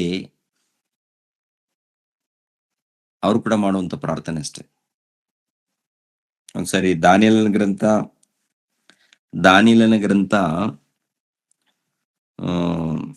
9ನೇ ಅಧ್ಯಾಯ 3ನೇ ವಚನದಿಂದ 8ನೇ ವಚನದವರೆಗೆ ನೋಡೋಣ. ದಾನಿಯೇಲನ ಗ್ರಂಥ 9ನೇ ಅಧ್ಯಾಯ ಉಪವಾಸವಿದ್ದು 3ನೇ ವಚನದಿಂದ. ಉಪವಾಸವಿದ್ದು ಉಪವಾಸವಿದ್ದು ಗೋಡೆ ತಟ್ಟು ಗೋಣಿ ತಟ್ಟು ಸುತ್ತಿಕೊಂಡು ಗೋಣಿ ತಟ್ಟು ಬೂದಿ ಸುತ್ತಿಕೊಂಡು ಬಳಿದುಕೊಂಡು ಹ್ಮ್ ಕರ್ತನಾದ ದೇವರ ಕಡೆಗೆ ಹ್ಮ್ ಮುಖವನ್ನೆತ್ತಿ ಪ್ರಾರ್ಥನೆ ವಿಜ್ಞಾಪನೆಗಳಲ್ಲಿ ಹ್ಮ್ ನಿರಂತರಾದನು ನಿರಂತರ ನಿ- ಅದನ್ನು.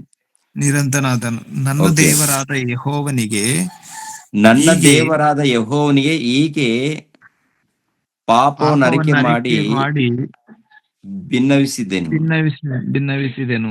ಆ ಓ ಕರ್ತನೆ, ಓ ಕರ್ತನೆ, ಮಹೋನ್ನತನು, ಮಹೋನ್ನತನು, ಭಯಂಕರನು ಆದ ಭಯಂಕರನು ಆದ ದೇವರೇ, ದೇವರೇ, ನಿನ್ನನ್ನು ಪ್ರೀತಿಸಿ ಓದಪ್ಪ. ನಿನ್ನ ಆಜ್ಞೆಗಳನ್ನು ಅನುಸರಿಸುವವರಿಗೆ ಮಾಡಿದ ಕೃಪಾ ವಾಗ್ದಾನಗಳನ್ನು ನೆರವೇರಿಸುವವನೇ, ಹ್ಮ್ ನಾವು ಪಾಪ ಅಪರಾಧಗಳನ್ನು ಮಾಡಿ ಕೆಟ್ಟವರಾಗಿ ನಡೆದು ನೀತಿಗೆ ತಿರುಗಿ ಬಿದ್ದು ನಿನಗೆ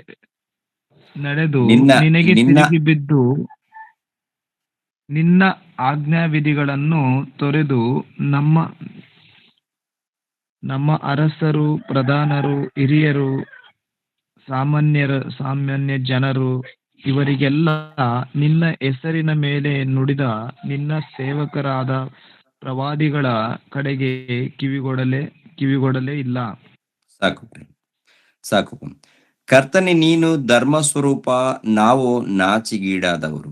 ಹೌದು, ಹೀಗಲೇ ಯೆಹೂದ್ಯರು, ಯೆರೂಸಲೇಮಿನ ನಿವಾಸಿಗಳು ನಿನಗೆ ವಿರುದ್ಧವಾಗಿ ನುಡಿದ ದ್ರೋಹದ ನಿಮಿತ್ತ ನಿನ್ನಿಂದ ದೇಶಗಳಿಗೆ ತಳ್ಳಲ್ಪಟ್ಟು ದೂರದಲ್ಲಿಯೂ ಸಮೀಪದಲ್ಲಿಯೂ ಚದರಿರುವ ಎಲ್ಲಾ ಇಸ್ರಾಯೇಲರು ನಾಚಿಕೆಗೆ ಈಡಾಗಿದ್ದಾರೆ. ಸ್ವಾಮಿ, ನಿನಗೆ ವಿರುದ್ಧವಾಗಿ ಪಾಪ ಮಾಡಿದ್ದೇವೆ. ಆಮೇಲೆ 17ನೇ ವಚನ, ನಮ್ಮ ದೇವರೇ, ನಿನ್ನ ಸೇವಕನ ಪ್ರಾರ್ಥನೆ ವಿಜ್ಞಾಪನೆಗಳನ್ನು ಈಗ ಲಾಲಿಸು. ಹಾಳಾಗಿರುವ ನಿನ್ನ ಪವಿತ್ರಾಲಯವನ್ನು ಕರ್ತನಾದ ನಿನ್ನ ಹೆಸರಿನ ನಿಮಿತ್ತವೇ ಪ್ರಸನ್ನ ಮುಖದಿಂದ ನೋಡು. ನನ್ನ ದೇವರೇ, ಕಿವಿಗೊಟ್ಟು ಕೇಳು.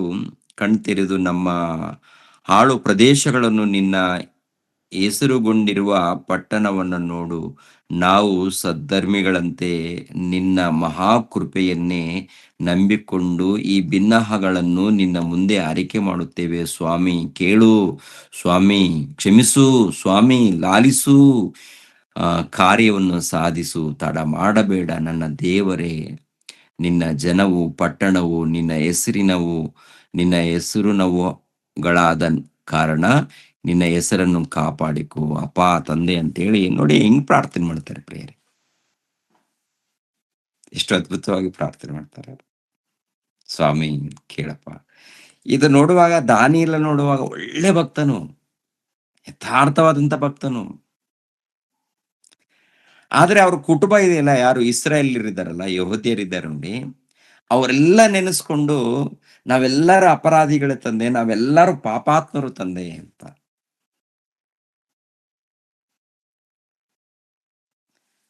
ಏನ್ರಿ, ನಮಗೆ ಹಿರಿಯರು ಹೀಗೆ ಕಲ್ಸ್ಕೊಟ್ಟಿಲ್ಲ, ವಿಧೇಯರಾಗುವಂಥದ್ದು ಕಲ್ಸ್ಕೊಟ್ಟಿಲ್ಲ.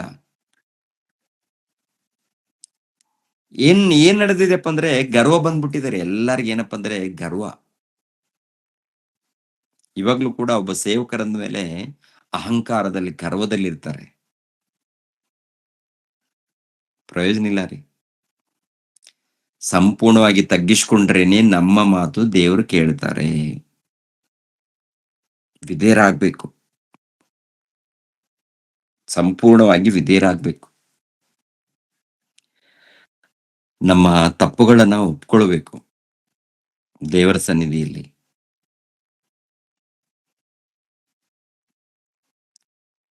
ಎರಡನೇದಾಗಿ, ಪ್ರಾರ್ಥನೆ ಆತನಿಗೋಸ್ಕರ ಅಲ್ಲ. ದಾನಿಯೇಲನ ಪ್ರಾರ್ಥನೆ ಮಾಡ್ತಾನಲ್ಲ, ಆತನಿಗೋಸ್ಕರ ಅಲ್ಲ, ತನ್ನ ಪ್ರಜೆಗಳಿಗೋಸ್ಕರ. ಎರಡನೇದಾಗಿ, ಯೆರೂಸಲೇಮ್ ಪಟ್ಟಣದಲ್ಲಿದ್ದಂತ ದೇವಾಲಯದಗೋಸ್ಕರ. ಹಾಳು ಬಿದ್ದಿದೆಯಲ್ಲ, ಅದನ್ನ ಮತ್ತೆ ಸ್ಥಾಪನೆ ಮಾಡ್ಬೇಕು ದೇವರೇ, ಅವಕಾಶ ಕೊಡಿ ಅಂತ. ಒಂದ್ಸರಿ ಆಲೋಚನೆ ಮಾಡಿ ಪ್ರಿಯರೇ. ಇವಾಗ ದಾನಿಯೇಲನು ಬಂದು ಎಲ್ಲಿದ್ದಾನೆ? ಬಾಬೆಲ್ ಪಟ್ಟಣದಲ್ಲಿದ್ದಾನೆ, ಅರಸನ ಮನೆಯಲ್ಲಿ. ಅರಸರು ಇರ್ತಾರಲ್ಲ, ಅವ್ರ ಮನೆಯಲ್ಲಿ. ಮೊದಲನೇ ಅರಸನು ಬಂದು ಪ್ರಪಂಚ ದೇಶವನ್ನು ಆಳಿರುವಂತ ಚಕ್ರವರ್ತಿ ನೆಬೂಕದ್ನೆಚ್ಚರನು. ಆಮೇಲೆ ಆತನ ಮಗ ಬರ್ತಾನೆ. ಆಮೇಲೆ ಮತ್ತೆ ಇನ್ನೊಂದು ಸಾಮ್ರಾಜ್ಯ ಬರುತ್ತೆ. ಯಾವುದು? ಮೇದ್ಯರ ಸಾಮ್ರಾಜ್ಯ, ಪಾರಸಿಯರ ಸಾಮ್ರಾಜ್ಯ ಬರುತ್ತೆ. ಕೋರೆಷನ ಆಳ್ವಿಕೆ ಕಾಲ ಗೊತ್ತಲ್ಲ, ಈ ಕೋರೆಷನ ಆಳ್ವಿಕೆ ಕಾಲ ಬರೋ ತನಕ ಕೂಡ ಈತನ ಇರ್ತಾನೆ. ಸುಮಾರು ವರ್ಷಗಳು. ಕ್ರಿಸ್ತ ಪೂರ್ವ 605ರಲ್ಲೋ 6ರಲ್ಲೋ ಏನ್ರಿ ಯೆರೂಸಲೇಮ್ ಪಟ್ಟಣದಲ್ಲಿ ಮುತ್ತಿಗೆ ಹಾಕಿದಾಗ ಕೆಲವರನ್ನು ಸುಮಾರು ಒಂದು 10,000 ಜನರನ್ನ ಸೆರೆ ಹಿಡಿದು ಕರ್ಕೊಂಡು ಹೋಗ್ತಾರೆ. ಆ ಗುಂಪಿನಲ್ಲಿ ದಾನಿಯೇಲನು ಕೂಡ ಇರ್ತಾನೆ. ಇದು 9ನೇ ಅಧ್ಯಾಯ ನೋಡುವಾಗ ಕೋರೆಷನ ಕಾಲ, ಕೋರೆಷನ ಆಳ್ವಿಕೆ ಪ್ರಾರಂಭವಾಗುತ್ತೆ. 9ನೇ ಅಧ್ಯಾಯದಲ್ಲಿ ಕ್ಷಮಿಸಬೇಕು, ಅಹಶ್ವೇರೋಷನ ಮಗನು, ಮೇದ್ಯರ ವಂಶದವನು, ಕಸ್ದೀಯರ ರಾಜ್ಯದ ದೊರೆತನವನ್ನು ಹೊಂದಿದವನು ಆದ ದರ್ಯಾವೇಶನ ಆಳ್ವಿಕೆ ಕಾಲ ಬರುತ್ತೆ. ಇವಾಗ ದೇವ್ರು ಕೊಟ್ಟಂತ ಸಮಯ ಮುಗಿಯುತ್ತೆ. ದೇವ್ರು ಕೊಟ್ಟಂತದ್ದು ಏನಪ್ಪಾ ಅಂದ್ರೆ 70 ವರ್ಷಗಳ ಕಾಲ ಯೆಹೂದ್ಯರು ಬಾಬೆಲ್ ಪಟ್ಟಣದಲ್ಲಿ ಸೆರೆಯಲ್ಲಿರ್ಬೇಕು ಅಂತೇಳಿ ಪ್ಲಾನ್ ಮಾಡಿರ್ತಾರೆ. ಅದು ಯೆರ್ಮೀಯ ಪ್ರವಾದಿಯ ಮೂಲಕ ಪ್ರವಾದನೆ ಬಂದಿರುತ್ತೆ. ಅದ್ರ ಪ್ರಕಾರ ವರ್ಷಗಳು ಮುಗಿಯುತ್ತೆ, ಹತ್ತಿರ ಬಂದಿದ್ದಾರೆ. ನಮ್ಮನ್ನ ಕನಿಕರಿಸಿ ದೇವರೇ, ನಮ್ಮನ್ನ ಬಿಡುಗಡೆ ಮಾಡಿ ದೇವರೇ, ಇವರೆಲ್ಲರನ್ನ ಬಿಡುಗಡೆ ಮಾಡಿ ಕಾಪಾಡಿ, ಇವ್ರು ಮತ್ತೆ ಹೋಗ್ಬೇಕು, ಯೆರೂಸಲೇಮ್ ಪಟ್ಟಣಕ್ಕೆ ಹೋಗ್ಬೇಕು. ಇವರು ಯೆರೂಸಲೇಮ್ ಪಟ್ಟಣಕ್ಕೆ ಹೋಗಿ ಅಲ್ಲಿ ಮತ್ತೆ ಮಂದಿರವನ್ನ ಸ್ಥಾಪನೆ ಮಾಡಬೇಕು. ಅಲ್ಲಿ ಮಂದಿರ ಏನಾದ್ರೂ ಸ್ಥಾಪನೆ ಆದ್ರೆ ಈ ಮನುಷ್ಯನ ಏನಾದ್ರೂ ಹೋಗ್ತಾನ? ದಾನಿಯೇಲನು ಯೆರೂಸಲೇಮ್ ಪಟ್ಟಣಕ್ಕೆ ಹೋಗ್ತಾನೆ? ಯೆರೂಸಲೇಮ್ ಪಟ್ಟಣಕ್ಕೆ ಹೋಗಲ್ಲ ಆತನು. ದಾನಿಯೇಲನು ಬಂದು ಬಾಬೆಲ್ ಪಟ್ಟಣದಲ್ಲಿ ಉಳ್ಕೊಳ್ತಾನೆ. ಆದ್ರೂ ಕೂಡ ಅವ್ರಿಗೋಸ್ಕರ ಪ್ರಾರ್ಥನೆ ಮಾಡ್ತಾನೆ, ಯೆರೂಸಲೇಮ್ ಪಟ್ಟಣದಲ್ಲಿ ದೇವಾಲಯದಗೋಸ್ಕರ. ಯಾರೀತ ಅಪ್ಪ ಅಂತ ನೋಡುವಾಗ ಒಳ್ಳೆ ಭಕ್ತನು, ಪರಿಶುದ್ಧನು, ನೀತಿವಂತನಾಗಿ ಜೀವಿಸ್ತಾನೆ. ಅಂತ ವ್ಯಕ್ತಿ ಒಳ್ಳೆ ರೀತಿಯಿಂದ ಪ್ರಾರ್ಥನೆ ಮಾಡ್ತಾನೆ. ಅಂದ್ರೆ ಒಳ್ಳೆಯವರು ಪ್ರಾರ್ಥನೆ ಮಾಡಿದಾಗ, ಯಥಾರ್ಥವಾಗಿ ಜೀವಿಸುವಂತ ಭಕ್ತರು ಪ್ರಾರ್ಥನೆ ಮಾಡಿದಾಗ ದೇವ್ರು ಕೇಳ್ತಾರ? ಖಂಡಿತವಾಗಿ ಕೇಳ್ತಾರ. ಕೆಲವು ಸಂದರ್ಭಗಳಲ್ಲಿ ಪರೀಕ್ಷೆನೂ ನಡೆಯುತ್ತೆ. ಇವಾಗ ಹೊಸ ಒಡಂಬಡಿಕೆಯಲ್ಲಿ ನಾವೆಲ್ಲರೂ ಕೇಳ್ತಾ ಇದ್ದೀವಿ. ಇವಾಗ ನಾವೆಲ್ಲರೂ ಹೊಸ ಒಡಂಬಡಿಕೆ ಕಾಲದಲ್ಲಿ ಇದ್ದೀವಿ. ದೇವ್ರು ಪ್ರಾರ್ಥನೆ ಮಾಡಿ ನೀವು ಕೇಳಿಕೊಳ್ಳಿ ಅಂತೇಳಿ ಒಂದು ಅವಕಾಶವನ್ನು ಕೊಟ್ಟಿದ್ದಾರೆ. ಯಾರಿಗೆ ಅವಕಾಶ ಕೊಟ್ಟಿದಾರಪ್ಪ ಅಂತ ನೋಡುವಾಗ, ಯಾರಿಗೆ ಕೊಟ್ಟಿದ್ದಾರೆ ಅವಕಾಶ? ಎಲ್ಲಾರ್ಗ ಏನ್ ಬೇಕಾದ್ರೂ ಕೇಳಿ ನಾನು ಕೊಡ್ತೀನಿ ಅಂತೇಳಿ ಎಲ್ಲಾರ್ಗೂ ಹೇಳಿದಾರ? ಕೆಲವ್ರಿಗೆ ಹೇಳಿದಾರ? ದೇವರ ಮಕ್ಕಳು, ದೇವರನ್ನು ಅನುಸರಿಸಿ ನಡೆಯುವವರೆಗೆ. ಖಂಡಿತವಾಗಿ ವಾಕ್ಯದ ಪ್ರಕಾರ ಯಾರು ಅನುಸರಿಸ್ತಾರೋ, ಯಾರು ವಿಧೇಯರಾಗ್ತಾರೋ ಅವರಿಗೆ ಈ ಅವಕಾಶವನ್ನ ಕೊಟ್ಟಿರುವಂತದ್ದು. ಕುಡುಕರು ಬಂದು ಪ್ರಾರ್ಥನೆ ಮಾಡ್ತಾರೆ. ಒಂದ್ ವೇಳೆ ಕುಡುಕರು ಪ್ರಾರ್ಥನೆ ಮಾಡ್ಬೋದು. ಹೇಗ್ ಮಾಡ್ಬೋದಪ್ಪ ಅಂದ್ರೆ, ಅಪ್ಪ ನಾನು ಕುಡುಕನಪ್ಪ, ನನ್ನನ್ನು ಕ್ಷಮಿಸಿ ಅಪ್ಪ, ನಾನು ತಪ್ಪು ಮಾಡಿದ್ದೀನಿ, ಈ ಸಮಾಜದಲ್ಲಿ ಅನೇಕ ತಪ್ಪು ಮಾಡಿದ್ದೀನಪ್ಪ, ನನ್ನನ್ನು ಕ್ಷಮಿಸಿ ಅಪ್ಪ, ನಾನು ಇನ್ನೊಂದ್ಸರಿ ತಪ್ಪು ಮಾಡಲ್ಲ ಅಂತೇಳಿ ಈ ರೀತಿ ಕೇಳ್ಬೇಕು. ಅದನ್ನೇ ಬಿಟ್ಟು ಇನ್ನ ಪುರಾಣ ಏನಪ್ಪಾ ಎಲ್ಲ ಕಷ್ಟ ಸುಖ ಎಲ್ಲ ದೊಡ್ಡ ಲಿಂಕ್ ಪಟ್ಟಿರುತ್ತೆ ರೀ. ಕೆಲವರು ಸೇವಕರೇ ಕುಡುಕರು ಇರ್ತಾರೆ. ಕೆಲವು ಪ್ರಾಂತಗಳಲ್ಲಿ ಸೇವಕರು ಇರ್ತಾರಲ್ಲ, ಕುಡಿದು ವಾಕ್ಯ ಹೇಳೋದಕ್ಕೆ ನಿಂತ್ಕೊಳ್ತಾರೆ. ಹಳ್ಳಿಗಳಲ್ಲಿ ಕೆಲವರು, ಯಾಕಪ್ಪ ಕುಡ್ದಿದ್ದೀಯ ಅಂದ್ರೆ, ಮತ್ತೆ ಕುಡ್ದಿಲ್ಲ ಅಂದ್ರೆ ಮಾತೆ ಬರಲ್ಲಯ್ಯ ನಮ್ಗೆ ಅಂತಾರೆ. ಅಪ್ಪಪ್ಪ ಎಂತ ಭಕ್ತರು ನೋಡಿ ಅನ್ಸರಿ. ಇವರೆಲ್ಲರಿಗೂ ಕಠಿಣವಾದ ತೀರ್ಪಾಗುತ್ತೆ ರೀ. ಯಾಕೆಂದ್ರೆ ದೇವರನ್ನ ಏನ್ರಿ ಬೇಜವಾಬ್ದಾರಿಯಿಂದ, ಭಯ ಇಲ್ಲ ದೇವ್ರ ವಿಷಯದಲ್ಲಿ, ಭಕ್ತಿ ಇಲ್ಲ, ಆಕಸ್ಮಿಕವಾಗಿ ಅಪಾಯಗಳನ್ನ ತಂದುಕೊಳ್ತಾರೆ ಇವರು. ಆಕಸ್ಮಿಕವಾಗಿ ಅಪಾಯಗಳು. ಆದ್ದರಿಂದ ಕೊನೆ ದಿನಗಳಲ್ಲಿದ್ದಂತ ನಾವು ಏನ್ರಿ ಬೇಡ್ಬೇಕು. ಮೊಟ್ಟ ಮೊದಲೇನಪ್ಪ ಅಂತಂದ್ರೆ ಭಕ್ತಿಯಲ್ಲಿರ್ಬೇಕು, ಧ್ಯಾನದಲ್ಲಿರ್ಬೇಕು. ಖಂಡಿತವಾಗಿ ಕೇಳ್ತಾರಪ್ಪ ಅಂದ್ರೆ ಕೇಳ್ತಾರೆ. ಅದು ಕೂಡ ಪ್ರಾರ್ಥನೆ ಏನಪ್ಪ ಅಂತಂದ್ರೆ, ಪ್ರಿಯರಾದ ದೇವ್ರ ಮಕ್ಕಳಿರ ಏನ್ರಿ, ನಾವು ಇನ್ನೊಬ್ಬರ ಬಗ್ಗೆನೇ ಪ್ರಾರ್ಥನೆ ಮಾಡ್ಬೇಕು. ಮತ್ತೆ ನಮ್ಮ ವಿಷಯದಲ್ಲಿ ಇನ್ನೊಬ್ರು ಪ್ರಾರ್ಥನೆ ಮಾಡ್ತಾರೆ. ನಮ್ಮ ವಿಷಯದಲ್ಲಿ ಅವರು, ಅವ್ರ ವಿಷಯದಲ್ಲಿ ನಾವು, ಓಕೆ, ಸಭೆ ವಿಷಯದಲ್ಲಿ ಎಲ್ಲ ನಾವು ಹೀಗೆ ಕಲಿಬೇಕು. ನಮ್ಮ ಕಷ್ಟ ಸುಖಗಳು ಇದ್ದಾಗ ನಾವು ಪರ್ಸನಲ್ ಮಾತಾಡೋಣ, ಪರ್ಸನಲ್ ಆಗಿ ಕೇಳೋಣ. ಸಭೆಯಲ್ಲಿದ್ದಾಗ, ಸಭೆಯಲ್ಲಿ ಕೇಳ್ಕೊಳ್ಳುವಾಗ ನಾವು ಕಲಿಬೇಕು ಪ್ರಿಯರೇ. 9ನೇ ವಚನ ನೋಡಿ. ಮತ್ತಾಯನ ಬರೆದ ಸುವಾರ್ತೆ 7ನೇ ಅಧ್ಯಾಯ 9ನೇ ವಚನ. ನಿಮ್ಮಲ್ಲಿ ಯಾರಾದರೂ ರೊಟ್ಟಿ ಕೇಳುವ ಮಗನಿಗೆ ಕಲ್ಲನ್ನು ಕೊಡುವನಿ? ಮೀನು ಕೇಳಿದರೆ ಆವನ್ನು ಕೊಡುವನಿ?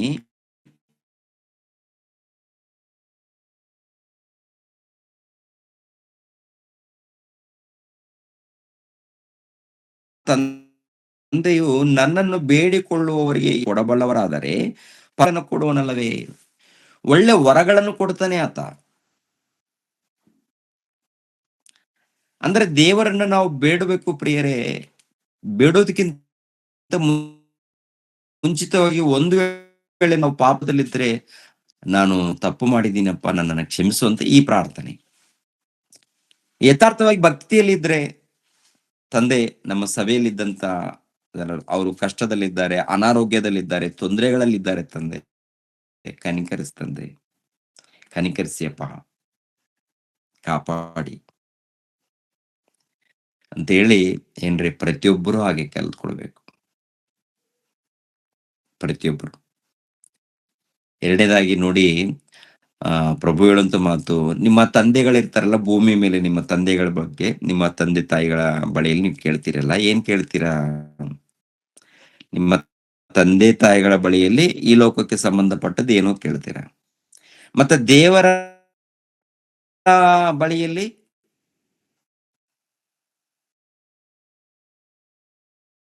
ಬೇಕಾದ್ರೆ ನಮಗೂ ಕೂಡ ನಮ್ಗೆ ಏನ್ ಬೇಕೋ ಅದನ್ನು ಕೇಳ್ಬೋದು. ನಮ್ಗೆ ಏನ್ ಬೇಕು ಅಂದ್ರೆ, ಒಂದ್ ವೇಳೆ ಈ ಒಂದು ಮಾತಿನ ಪ್ರಕಾರ ಏನ್ ಬೇಕಾದ್ರೂ ಕೇಳ್ಕೊಳ್ಳಿ ಅಂತ ಹೇಳಿದಾರಲ್ವಾ, ಹಾಗಂತ ಹೇಳಿ ಏನ್ ಕೇಳೋಣ ಪ್ರಿಯರೇ?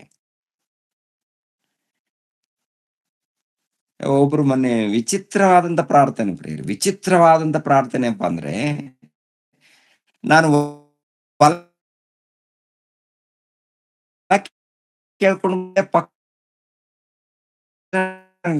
ಪುಟ್ಟದ್ರು, ನಾನು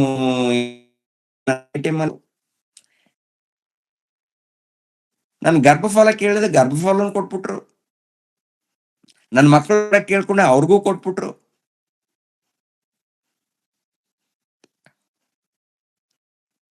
ಎಂತೆಂತ ಪ್ರಾರ್ಥನೆ ಅಂದ್ರೆ, ಏನಪ್ಪ ಇಂತಂದ್ರೆ, ಅಂದ್ರೆ ಇವ್ರಿಗೆ ಮನೆ ಬೇಕಂದ್ರೆ ಮನೆ ಕೊಡ್ತಾರಂತೆ, ಹೊಲ ಬೇಕಂದ್ರೆ ಹೊಲ ಕೊಡ್ತಾರಂತೆ. ನೀವು ಕೂಡ ಕೇಳ್ಕೊಡಿ, ನೀವು ಅದನ್ನೇ ಕೇಳಿ ಅಂದ್ರೆ ಏನ್ರಿ ಪ್ರಿಯರ ದೇವ್ರ ಮಕ್ಕಳಿರ. ಇದು ಸರಿಯಾದ ಪ್ರಾರ್ಥನೆ ಕಲ್ಸ್ಕೊಡ್ತಾರ ಅಂತ ನೋಡುವಾಗ, ಇವರೆಲ್ಲರೂ ವಿಚಿತ್ರವಾದಂತ ಜನ. ಇವರು ವಿಚಿತ್ರವಾಗಿ ಇರ್ತಾರೆ ಪ್ರೇಯರ್. ಇವ್ರು ಏನಪ್ಪಾ ಅಂತಂದ್ರೆ, ಇವರು ಎಲ್ಲಿಂದ ಬಂದಿದಾರಂತ ಹೇಳ್ಬೇಕು ಇವ್ರನ್ನ. ದುರಾತ್ಮಗಳು ಅಂತಾರಲ್ಲ, ದುರಾತ್ಮಗಳು. ಆ ದುರಾತ್ಮಕೊಂಡು ಪ್ರಾರ್ಥನೆ, ದೇವರ ಆತ್ಮನ ಸೇರಿಸ್ಕೊಂಡಿಲ್ಲ ಇವರು. ದೇವರ ಆತ್ಮನನ್ನು ಸೇರಿಸ್ಕೊಂಡ್ರೆ ದೇವರ ಜ್ಞಾನದಿಂದ ಪ್ರಾರ್ಥನೆ ಮಾಡ್ತಾರೆ. ದುರಾತ್ಮಗಳನ್ನ ಸೇರಿಸಿಕೊಂಡಾಗ ಏನ್ರಿ ಅವ್ರು ಏನ್ ಕಲಿಸ್ತಾರೆ ಹೇಳಿ ಪ್ರಿಯರೇ? ಈ ದೊಡ್ಡ ದೊಡ್ಡ ಸೇವಕರಂತ ಹೇಳ್ತಾರೆ, ಎಲ್ಲ ಏನ್ ಬೇಡ್ಬೇಕು ಗೊತ್ತಿರಲ್ಲ. ಅದಕ್ಕೆ ನೀವು ಜಾಗೃತಿಯಿಂದ ಇರ್ಬೇಕು. ಎಲ್ಲ ಏನಂದ್ರೆ ದುರಾತ್ಮಗಳು ಟೋಟಲ್ ಪ್ರಪಂಚದಲ್ಲಿ ತುಂಬಿಕೊಂಡಿವೆ. ನಮ್ಮ ತಂದೆ ಹತ್ರ ನಾವು ಮಾತಾಡ್ಬೇಕು, ವಿಧೇಯರಾಗಬೇಕು,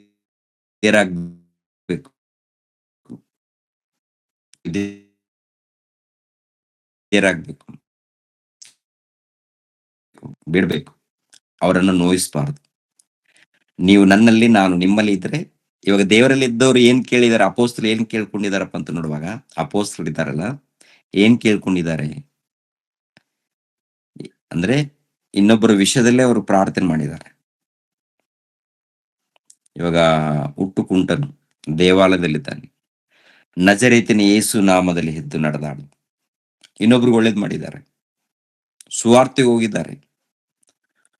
ಕಷ್ಟಗಳು ಬಂದಾಗ, ಶ್ರಮೆಗಳು, ಸಂಕಟಗಳು ಬಂದಾಗ ಅವಾಗ್ಲೂ ಕೂಡ ತಂದೆ ನಮ್ಮ ಸಭೆಯನ್ನ ಕಾಪಾಡಿ, ಸಭೆಯನ್ನ ಅಭಿವೃದ್ಧಿ ಮಾಡಿ, ಆತ್ಮಿಕವಾಗಿ ಬೆಳೆಸಿ ತಂದೆ. ನಾವು ಕಷ್ಟಪಡ್ತಾ ಇದೀವಿ, ಹೋಗ್ತಾ ಇದೀವಿ, ಸುವಾರ್ತೆಗೆ ಹೋಗ್ತಾ ಇದೀವಿ. ಮತ್ತೆ ಊಟದ ಏನ್ ಬೇಕೋ ಅವ್ರು ಗೊತ್ತು, ಕೊಡ್ತಾರೆ. ಊಟದ ಬಗ್ಗೆ ಏನಪ್ಪಾ ಅಂದ್ರೆ ಅದ್ರ ಬಗ್ಗೆ ಚಿಂತೆ ಇಲ್ಲ. ಎಲ್ಲಿಗೆ ಹೋಗ್ಬೇಕು ಸುವಾರ್ತೆಗೆ, ಎಲ್ಲಿ ಹೋಗಿ ವಾಕ್ಯ ಹೇಳ್ಬೇಕು. ಈ ರೀತಿ ಅವ್ರು ನಡ್ಕೊಂಡಿದ್ದಾರೆ, ಈ ರೀತಿ ಕೇಳ್ಕೊಂಡಿದ್ದಾರೆ. ಇನ್ನೊಬ್ಬರ ಬಗ್ಗೆ ಪ್ರಾರ್ಥನೆ ಮಾಡಿದ್ದಾರೆ, ಅದು ಯಥಾರ್ಥವಾಗಿ ಭಕ್ತಿಯಿಂದ. ನಾವು ಕೂಡ ಪ್ರಾರ್ಥನೆ ಮಾಡಬೇಕು. ಜ್ಞಾನ ಇಲ್ಲಂದ್ರೆ ತಂದೆ ನನಗೆ ಜ್ಞಾನ ಕೊಡಿ. ಓದಕ್ಕೆ ಬರ್ತಾ ಇಲ್ಲ ಅಂದ್ರೆ ತಂದೆ ನನಗೆ ಓದಕ್ಕೆ ಆಗ್ತಾ ಇಲ್ಲ, ನನಗೆ ಜ್ಞಾನ ಕೊಡಿ. ನಿಮ್ಮ ವಾಕ್ಯಗಳನ್ನ ಅರ್ಥ ಮಾಡ್ಕೊಳ್ಬೇಕು ತಂದೆ. ಅರ್ಥ ಮಾಡಿಕೊಂಡು ನೀವು ಹೇಳಿರೋ ಪ್ರಕಾರ ನಾನು ಬದುಕಬೇಕು ತಂದೆ. ತಂದೆ ನಿಮ್ಮ ಕೆಲಸ ನಾನು ಮಾಡ್ಬೇಕು ತಂದೆ. ನಿಮ್ಮ ಕೆಲಸ ಮಾಡ್ಬೇಕಂತೇಳಿ ನಾನು ಸಿದ್ಧನಾಗ್ತಾ ಇದ್ದೀನಿ ತಂದೆ. ನನಗೆ ಏನೋ ಶೋಧನೆಗಳು ಬರ್ತಾ ಇದೆ. ನಿಮ್ಮ ಸುವಾರ್ತೆಗೆ ಹೋಗ್ಬೇಕು, ನಿಮ್ಮ ವಾಕ್ಯಗಳನ್ನು ಹೇಳ್ಬೇಕು. ನನ್ನ ಒಟ್ಟಿಗೆ ಏನ್ ಸಂಪಾದನೆ ಮಾಡ್ಕೋಬೇಕು, ನಾನು ದುಡಿದು ಸಂಪಾದನೆ ಮಾಡಿಕೊಂಡು ನನ್ನ ಕುಟುಂಬವನ್ನು ನೋಡಿಕೊಂಡು ನಾನು ನಿಮ್ಮ ಸೇವೆಯಲ್ಲಿ ಇರ್ಬೇಕು, ನಿರಂತರ ನಿಮ್ಮ ಕೆಲಸದಲ್ಲಿರ್ಬೇಕು ತಂದೆ. ನನಗೆ ತಾಳ್ಮೆ ಕೊಡಿ, ನನಗೆ ವಿವೇಕ ಕೊಡಿ, ನನಗೆ ಬೇಕು. ನಾನು ಪರಲೋಕವನ್ನು ಸಂಪಾದನೆ ಮಾಡ್ಕೋಬೇಕು, ನಾನು ನಿತ್ಯ ಜೀವನ ಸಂಪಾದನೆ ಮಾಡ್ಕೊಳ್ಬೇಕು. ನಾನು ಮಾತ್ರವಲ್ಲ, ನನ್ನ ಕುಟುಂಬದವರು ಮಾತ್ರವಲ್ಲ, ನನ್ನ ಸಭೆಯವರು ಎಲ್ಲರನ್ನ ನಾನು ಕಾಪಾಡಿಕೊಳ್ಬೇಕು ತಂದೆ. ನಾನು ಒಳ್ಳೆ ರೀತಿಯಿಂದ ಬದುಕಬೇಕು ತಂದೆ. ಜ್ಞಾನದಿಂದ ಬದುಕಬೇಕು ತಂದೆ, ಭಕ್ತಿಯಿಂದ ಬದುಕಬೇಕು ತಂದೆ. ನಿಮ್ಮಲ್ಲಿ ಇರಬೇಕು ತಂದೆ. ನಿಮ್ಮ ಸೇವೆ ನಿಮಿತ್ತವಾಗಿ ಪ್ರಯಾಸ ಪಡಬೇಕು ತಂದೆ. ದೇವರು ನನಗೆ ಅದು ಕೊಡಿ ದೇವರೇ, ಇದು ಕೊಡಿ ದೇವರೇ, ವಿದ್ಯೆ ಇಲ್ಲ, ಅದಿಲ್ಲ, ಇದಿಲ್ಲ, ಇದೇ ಕೇಳ್ಕೊಂಡ್ರೆ ನಾವು ಭ್ರಷ್ಟರಾಗ್ತೀವಿ. ಅವ್ರು ಯಾವ ರೀತಿ ಕೇಳ್ಕೊಂಡಿದ್ದಾರೋ ಆ ರೀತಿ ನಾವು ಕೇಳ್ಕೋಬೇಕು. ಅವ್ರು ಯಾವ ರೀತಿ ವಿಧೇಯರಾಗಿದ್ದಾರೋ ನಾವು ವಿಧೇಯರಾಗ್ಬೇಕು, ತಗ್ಗಿಸ್ಕೊಳ್ಬೇಕು. ಅನೇಕ ಸುಳ್ಳು ಮಾತುಗಳನ್ನ ಮಾತಾಡಿ, ಅನೇಕ ತಪ್ಪುಗಳನ್ನ ಮಾಡಿ, ಅನೇಕ ವ್ಯಭಿಚಾರಗಳನ್ನ, ಅನೇಕ ಮೋಸಗಳನ್ನ ಏನೇನೋ ಮಾಡಿಕೊಂಡು ಮತ್ತೆ ಸಭೆಯಲ್ಲಿ ಬಂದು ನಾನು ಅದು ಬಿಡ್ತೀನಿ, ಇದು ಬಿಡ್ತೀನಿ ಅಂದ್ರೆ ಅಂತ ಪ್ರಾರ್ಥನೆಗಳನ್ನ ದೇವರು ಕೇಳೋದಿಲ್ಲ. ಈ ಲೋಕದಲ್ಲಿ ಬದುಕ್ಬೋದು, ಈ ಲೋಕದಲ್ಲಿ ದೇವ್ರು ಕೊಟ್ಟಿದ್ದಾರೆ ಅಂತ ಹೇಳ್ಕೊಳ್ಬೋದು. ಯಾಕಂದ್ರೆ ಟೋಟಲ್ ದೇವ್ರದೇ, ಈ ಪ್ರಪಂಚನೇ ದೇವ್ರದು. ನೀನೇನಾದ್ರೂ ಸಂಪಾದನೆ ಮಾಡ್ಕೊಂಡಿದ್ರು ಕೂಡ ಅದನ್ನು ಕೂಡ ದೇವ್ರದೇ. ಯಾಕಂದ್ರೆ ನೀನ್ ದುಡಿದು ಕಷ್ಟಪಟ್ರೆ ದೇವರು ಕೊಟ್ಟಿದಾರಲ್ಲ, ಅಂದ್ರೆ ಜ್ಞಾನ ಕೊಟ್ಟಿದ್ದಾರೆ, ಶಕ್ತಿ ಕೊಟ್ಟಿದ್ದಾರೆ, ಅದಕ್ಕೆ ದುಡಿತಾ ಇದೀವಿ. ಜ್ಞಾನ ಇಲ್ಲ, ಶಕ್ತಿ ಇಲ್ಲ ಅಂದ್ರೆ ದುಡಿಯಕ್ಕಾಗುತ್ತಾ? ಲೋಕದ ರೀತಿಯಲ್ಲಿ ಇದೆ. ಮತ್ತೆ ಆತ್ಮಿಕ ರೀತಿಯಲ್ಲಿ ಬೇಕಲ್ಲ, ಆತ್ಮಿಕ ರೀತಿಯಲ್ಲಿ ಪಡ್ಕೋಬೇಕು. ಆತ್ಮಿಕ ರೀತಿಯಲ್ಲಿ ಪಡ್ಕೊಳ್ಳೋದು ಹೋದ್ರೆ ದೇವ್ರ ಜ್ಞಾನ ಅರ್ಥ ಆಗಲ್ಲ, ದೇವ್ರ ಕೆಲಸ ಮಾಡಕ್ಕಾಗಲ್ಲ. ದೇವರಿಗೆ ವಿಧೇಯರಾಗಿ ನಾವು ಸೇವೆ ಮಾಡ್ಬೇಕಾದ್ರೆ ಆತ್ಮಿಕ ಜ್ಞಾನ ನಾವು ಪಡ್ಕೊಳ್ಬೇಕು. ಆತ್ಮಿಕ ಜ್ಞಾನ ಪಡ್ಕೊಂಡಾಗ ಅಹಂಕಾರ ಇರಲ್ಲ, ಗರ್ವ ಇರಲ್ಲ, ಸೊಕ್ಕು ಇರಲ್ಲ, ತಗ್ಗಿಸ್ಕೊಳ್ತಾರೆ. ನಮ್ಮನ್ನ ನಾವು ತಗ್ಗಿಸ್ಕೊಂಡಾಗ ದೇವರು ಹೆಚ್ಚಿಸ್ತಾರೆ. ದೇವ್ರ ಮೂಲಕ ನಾವು ಹೆಚ್ಚಿಸಲ್ಪಡಬೇಕಾದ್ರೆ ನಮ್ಮನ್ನ ನಾವು ತಗ್ಗಿಸ್ಕೊಳ್ಬೇಕು, ಸೇವಕರಾಗ್ಬೇಕು. ನೀವು ದೇವರ ಸೇವೆ ಮಾಡ್ಬೇಕಂದ್ರೆ ಪ್ರಭು ಹೇಳ್ತಾರೆ, ನೀನು ಸಭೆಯಲ್ಲಿ ಉನ್ನತನಾಗಿ ನೀನು ಕಾಣ್ಬೇಕಾದ್ರೆ ನೀನು ವಿಧೇಯನಾಗು. ನೀನು ಸಮಾಜದಲ್ಲಿ ಉನ್ನತನಾಗಿ ಕಾಣ್ಬೇಕಂದ್ರೆ ವಿಧೇಯನಾಗು, ತಗ್ಗಿಸ್ಕೋ. ಗರ್ವದ ಮಾತು ಬೇಡ. ಏನ್ ಮಾತಾಡಿದ್ರು ನ್ಯಾಯವಾಗಿರ್ಲಿ, ಪ್ರೀತಿ ಇರ್ಲಿ, ಕೋಪ ಬೇಡ, ಆವೇಶ ಬೇಡ, ಗುಣಗುಟ್ಟೋದು ಬೇಡ. ಪ್ರೀತಿಸು, ಆಮೇಲೆ ಪ್ರಾರ್ಥಿಸು. ನಾವು ಗುಣಗುಟ್ಟಿ ಆಮೇಲೆ ಪ್ರಾರ್ಥನೆ ಮಾಡಿದ್ರೆ ಅದು ಕೂಡ ಗಾಳಿಯಲ್ಲಿ ಹೋಗುತ್ತೆ. ಇನ್ನೊಬ್ಬರ ಮೇಲೆ ದ್ವೇಷ ಇಟ್ಕೊಂಡು ಪ್ರಾರ್ಥನೆ ಮಾಡಿದ್ರೆ ಅದನ್ನು ಹೋಗುತ್ತೆ, ದೇವ್ರ ಸನ್ನಿಧಿ ಮುಟ್ಟಲ್ಲ. ದೇವರು ಎದುರು ನೋಡ್ತಾರೆ, ನನ್ನ ಮಕ್ಕಳು ಏನ್ ಕೇಳ್ತಾರೆ ನೋಡೋಣ, ನನ್ನ ಮಕ್ಕಳು ಏನ್ ಬೇಡ್ಕೊಳ್ತಾರೆ. ಮೊಟ್ಟ ಮೊದಲು ತಮ್ಮನ್ನ ತಾವು ತಗ್ಗಿಸ್ಕೊಂಡಿದ್ದಾರಾ, ತಮ್ಮ ತಪ್ಪುಗಳನ್ನು ಸರಿಪಡಿಸ್ಕೊಂಡಿದ್ದಾರಾ, ತಮ್ಮ ಪಾಪಗಳನ್ನು ಒಪ್ಪಿಕೊಂಡಿದ್ದಾರಾ? ಅದನ್ನ ದೇವರು ಗಮನಿಸ್ತಾನೆ ಪ್ರಿಯರೇ. ಆಮೇಲೆ ಏನ್ ಬೇಡ್ತಾರೆ ನೋಡೋಣ. ತನಗೋಸ್ಕರ ಬೇಡ್ತಾನ ಅಥವಾ ಸಭೆಯಲ್ಲಿದ್ದವ್ರಿಗೋಸ್ಕರನ, ನನ್ನ ಮಕ್ಕಳಿಗೋಸ್ಕರನ? ಅದು ನೋಡ್ತಾರೆ. ಆದ್ದರಿಂದ ಪ್ರಿಯರಾದ ದೇವರ ಮಕ್ಕಳಿರ, ದೇವ್ರು ನಮ್ಮಲ್ಲಿರ್ಬೇಕು, ನಾವು ಅವರಲ್ಲಿರ್ಬೇಕು, ದೇವ್ರಿಗೆ ವಿಧೇಯರಾಗಬೇಕು, ಬೇಡಬೇಕು. ಎಲ್ಲಾರು ಬೇಡೋಣ. ಮೊಟ್ಟ ಮೊದಲು ವಿಧೇಯರಾಗೋಣ. ಮೊಟ್ಟ ಮೊದಲು ದೇವರಿಗೆ ವಿಧೇಯರಾಗೋಣ. ದೇವರಿಗೆ ವಿಧೇಯರಾಗಿ ಭಕ್ತಿಯಿಂದ ನಡ್ಕೊಳ್ಳೋಣ. ಎಲ್ಲರಿಗೋಸ್ಕರ ಪ್ರಾರ್ಥನೆ ಮಾಡೋಣ. ನಮ್ಗೋಸ್ಕರ ನಮ್ಗೆ ಏನ್ ಬೇಕು ದೇವ್ರಿಗೆ ಗೊತ್ತು. ನಿಮ್ಗೆ ಏನ್ ಬೇಕು ನನಗೆ ಗೊತ್ತು ಅಂತಾರ. ನೀವು ಬೇಡೋದಕ್ಕಿಂತ ಮುಂಚಿತವಾಗಿ ನಿಮ್ಗೆ ಏನ್ ಬೇಕು ನನಗೆ ಗೊತ್ತು. ದೇವರ ರಾಜ್ಯಕ್ಕಾಗಿ, ನೀತಿಗಾಗಿ ತವಕ ಪಡಿ, ಅದೆಲ್ಲ ನಾನು ಕೊಡ್ತೀನಿ ನಿಮ್ಗೆ. ದೇವರ ರಾಜ್ಯವನ್ನು ಅಭಿವೃದ್ಧಿ ಮಾಡೋದಕ್ಕೆ, ಆತ್ಮಗಳನ್ನ ಬೆಳೆಸೋದಿಕ್ಕೆ, ಆತ್ಮಗಳನ್ನು ಆತ್ಮಿಕ ಜ್ಞಾನದಲ್ಲಿ ಬೆಳೆಸೋದಕ್ಕೆ ನೀನು ಪ್ರಯಾಸ ಪಡು. ನಿನ್ನ ಮಾತುಗಳು ಸರಿ ಇರಬೇಕು, ನಿನ್ನ ಪ್ರವರ್ತನೆ ಸರಿ ಇರಬೇಕು. ನಿನ್ನ ಮಾತಿನ ಮೂಲಕ, ನಿನ್ನ ಪ್ರವರ್ತನೆ ಮೂಲಕ ಇನ್ನೊಬ್ಬರು ದೂರ ಆಗ್ಬಾರ್ದು ಅಂತ ಹೇಳ್ತಾರೆ. ಓಕೆನಾ ಪ್ರಿಯರೇ? ಜಾಗ್ರತೆ. ತಲೆಬಾಗ್ಸಿರಿ, ಪ್ರಾರ್ಥನೆ ಮಾಡ್ತಾರೆ. ನಮ್ಮನ್ನು ಬಹಳವಾಗಿ ಪ್ರೀತಿಸುವಂತ ನಮ್ಮ ತಂದೆಯಾದ ದೇವರೇ, ನಿಮಗೆ ಸ್ತೋತ್ರಗಳು. ತಂದೆ, ನಿಮ್ಮ ಪಾದ ಸನ್ನಿಧಿಯಲ್ಲಿ ಮೊರೆ ಇಡುವಂತ ಭಾಗ್ಯವನ್ನು ಕಲ್ಪಿಸಿಕೊಟ್ಟದಕ್ಕಾಗಿ ನಿಮಗೆ ಕೃತಜ್ಞತೆಗಳು, ಸ್ತೋತ್ರಗಳು.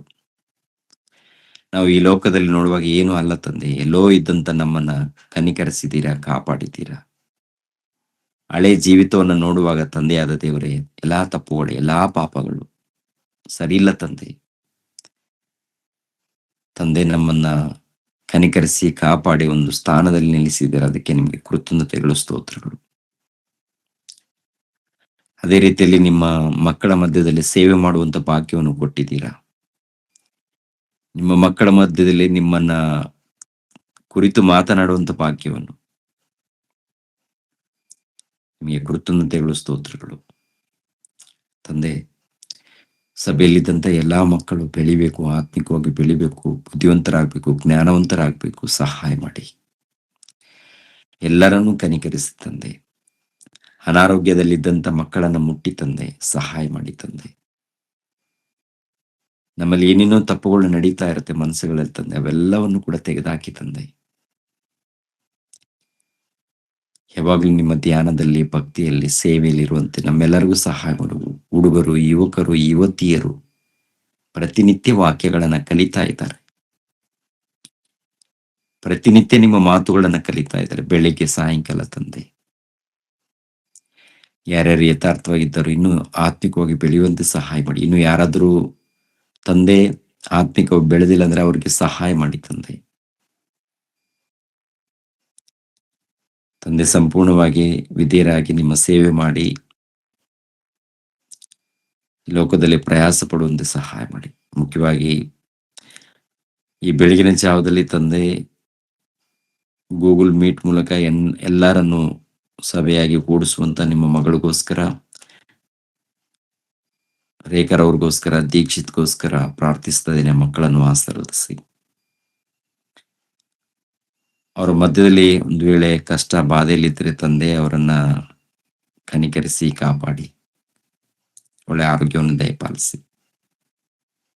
ಅದೇ ರೀತಿಯಲ್ಲಿ ಪ್ರತಿನಿತ್ಯ ಸೇವಕರು ತಂದೆ ನಿಮ್ಮ ವಾಕ್ಯಗಳನ್ನು ತಿಳಿಸ್ತಾ ಇದ್ದಾರೆ ತಂದೆ, ನಿಮ್ಮ ಪ್ರೀತಿಯನ್ನು ಹಂಚಿಕೊಳ್ತಾ ಇದ್ದಾರೆ ತಂದೆ.